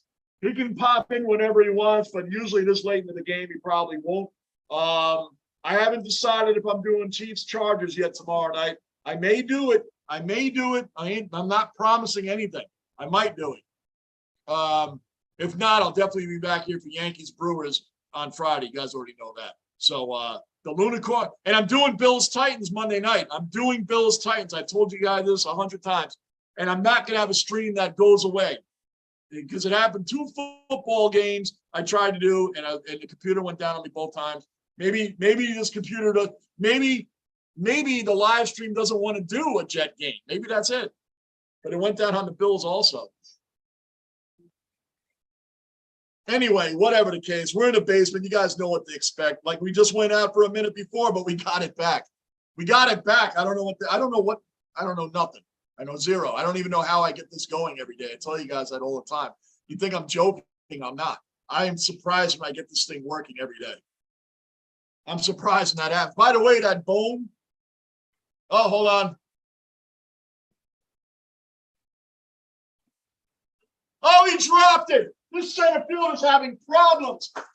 LeCastro's going to score, no doubt. We got our run back. Gleyber Torres again. Gleyber Torres is killing it.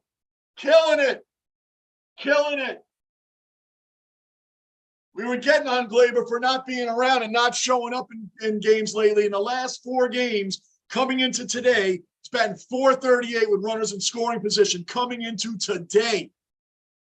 It's way higher than that now. Wow, he really smacked that one.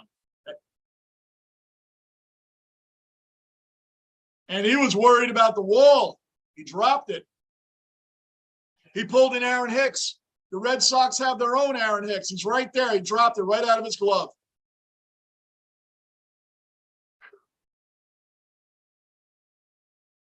Boy, this pitcher wants to flip out, man, because these balls, he misplayed 2 balls. That's Aaron Hicks. Glaber.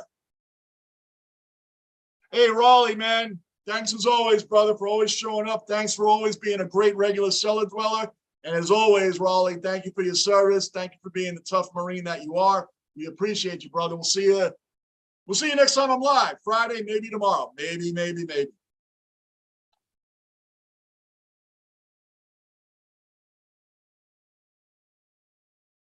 So he finally makes a catch in center field, and they're giving him a standing ovation.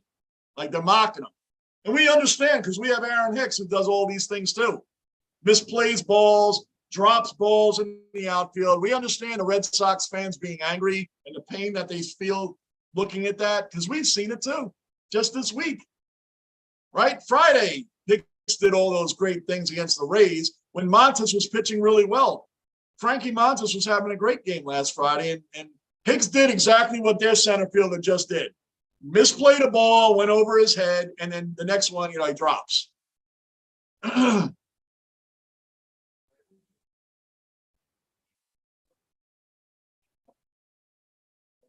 Brazier has got to be pissed. That's the pitcher for the Red Sox right now. He's got to be pissed. They should have been out of this inning and gave it. And now we got a guy on third. Cabrera could get him home.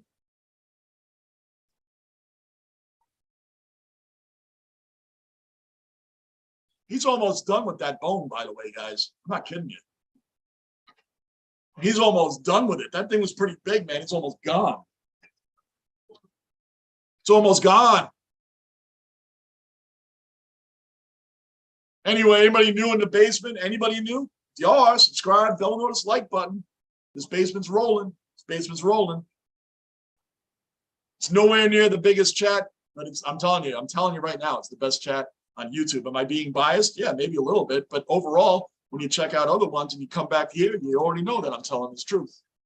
It's truth. We have a lot of fun in here. Guys, we have a lot of fun in the basement, man. We really do. And I look forward to coming in here every day. I'm not going to give you the big sobby tissue needing speech that Lou gave everybody 3 times over last night, but I appreciate you guys. We'll leave it at that.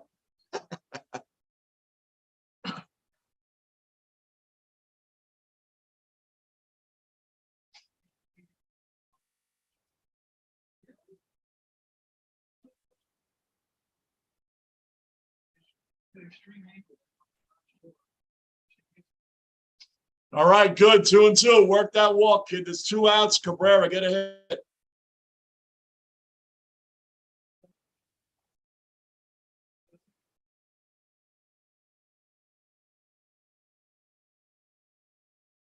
Man, he missed. They're showing this poor guy missing that fly ball again. What?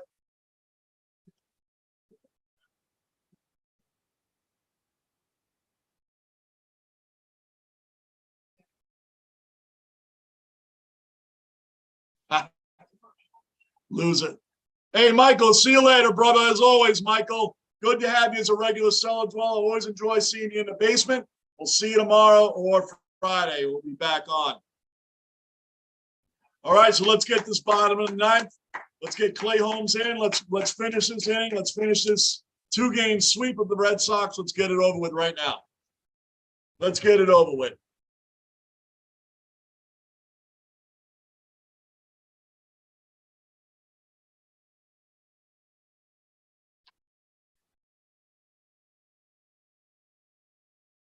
Let me check one thing. All right, guys, all I need, bottom of the 9th. Again, like last night, we're bottom of the 10th. We're up by 3 runs. Now we're bottom of the 9th, up by 3 runs. Let's just close this thing out without making it interesting, which we shouldn't because all their big hitters just came up last inning. J.D. Martinez made the last out. So Bogarts and Devers and Verdugo, those guys are already done. We're getting more toward the bottom of their middle of the bottom of their order now. Now we should cruise in this bottom of the 9th inning. We should.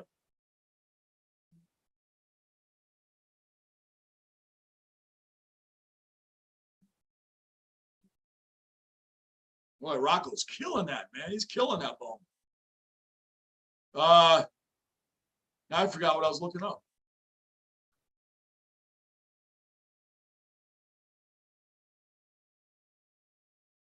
Gone. I don't even know what I was looking up. It's gone. Out of here. Out of here. Oh, I remember now. Anyway, so tomorrow night's Chiefs Chargers. That's a monster game. I might do it. I might do it. I might do it. We'll see how tomorrow goes. I got a lot of things to do. I might do it. You guys know how I am with late game stuff. So I might do it.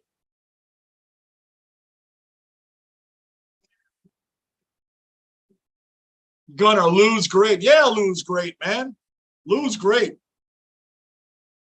Lou's a great addition to this channel, man. He's a great friend of mine, man. And he's good at having fun. He's good at dishing out a lot of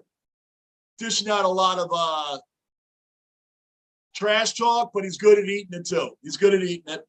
He takes it back too. That's what we do in the basement, man. We all got to talk trash, call each other out on stuff, or Gunner, educate us, right? Educate us on our own teams like you just did with me saying Ken O'Brien. He was so close to 4,000 yards, though, right? I really thought he did that in 1985. Wow.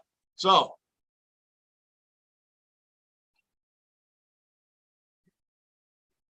there's who's the other Monday night game, Gunner? I didn't even know that. Who's the other Monday night game? What time are the Bills and Titans on that? What time does that start? They must have a West Coast game on then, too.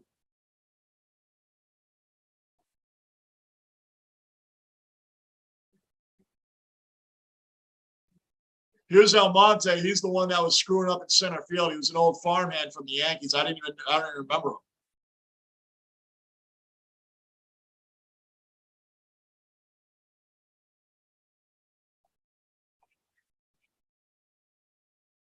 Who's the other Monday night game?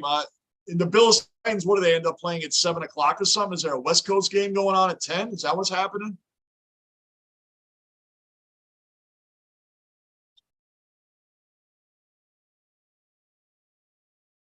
Let me know, Gunner. Let me know. 2-1. Come on now. Clay Holmes has got to finish this out, man. Let's go. No playing around this time. No playing around. Let's finish this game out.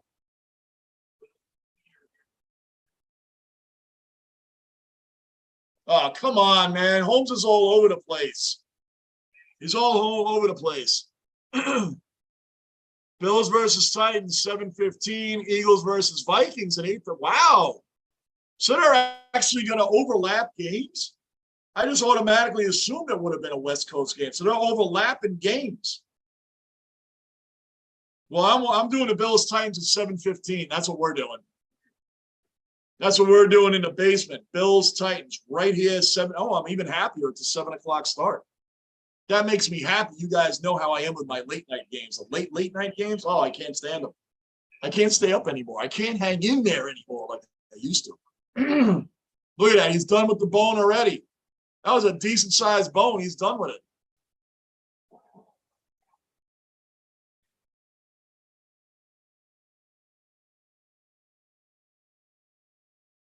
Lead off double. Here we go. Lead off double.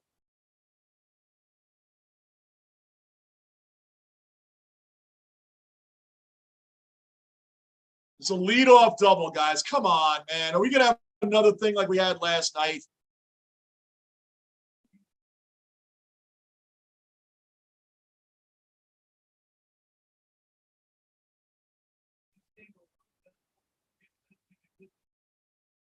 Lead off double, man. Come on. Let's not do what we did last night and have to sweat out a 3-run lead.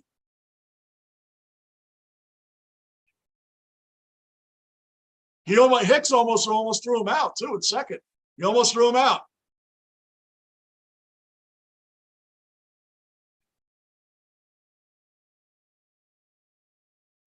Gunner, my 2 dogs live. Antlers. Oh, love it. I'm assuming love antlers. They last a while and help them with the teeth. Wow. Okay. I would have never even thought of that. Wow. Okay. Antlers. Interesting. When did you first discover that, Gunner? I've had dogs my entire life. Never once thought about it, but I grew up on Long Island. We didn't really talk about antlers all that often. And now if you see him, you can see part of him right here. Now he's looking at me. He wants something else. He's not getting anything else. It's late. It's done. Now it's bedtime for him. And for me, pretty soon.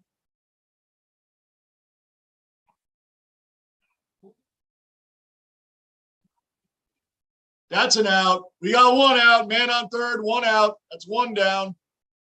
And we just got it. That was a slow hopper to Donaldson, who again, we rip on him for his bat, but we do talk about how his fielding is great. Donaldson still has a very strong arm from third base. Very strong arm.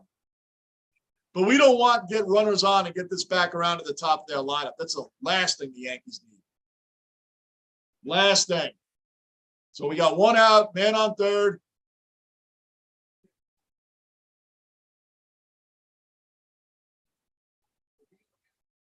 Trevino is warming up in the pen right now. You got Kiki Hernandez up, who's 0 for 3. Listen, we got the bottom of their order up, man. We got to get them out. You cannot let this go back around to Pham and Verdugo and Bogart. You can't let it go back around to that.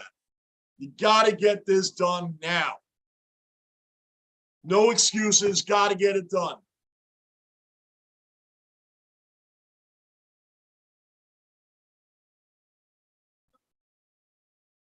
That's 2 outs now. Run scores. That's okay. It's 5-3. 5-3, but there's 2 outs now. The 9th hitter in the order is coming up. We should wrap this up right now. Let's wrap this up. Let's wrap this up, guys. Come on.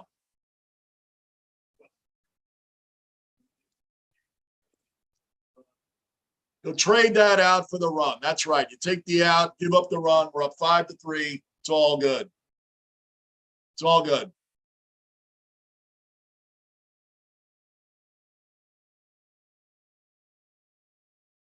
It's a 9th hitter in the order. Do not let this guy get on. Let's close this out. Let's close this out. Let's close this out, Yankees. Finish this sweep. Finish this 2-game sweep of the Red Sox.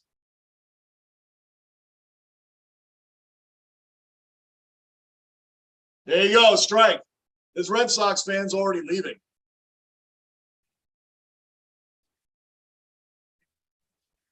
Yep, let's get these pitches over. It's a 9th hitter in the order. No reason to dance around this guy. Pitch to him. Let him hit so we get this game over with. All right, 2 strikes. Strike away from sweeping the Red Sox. Let's go. Let's go.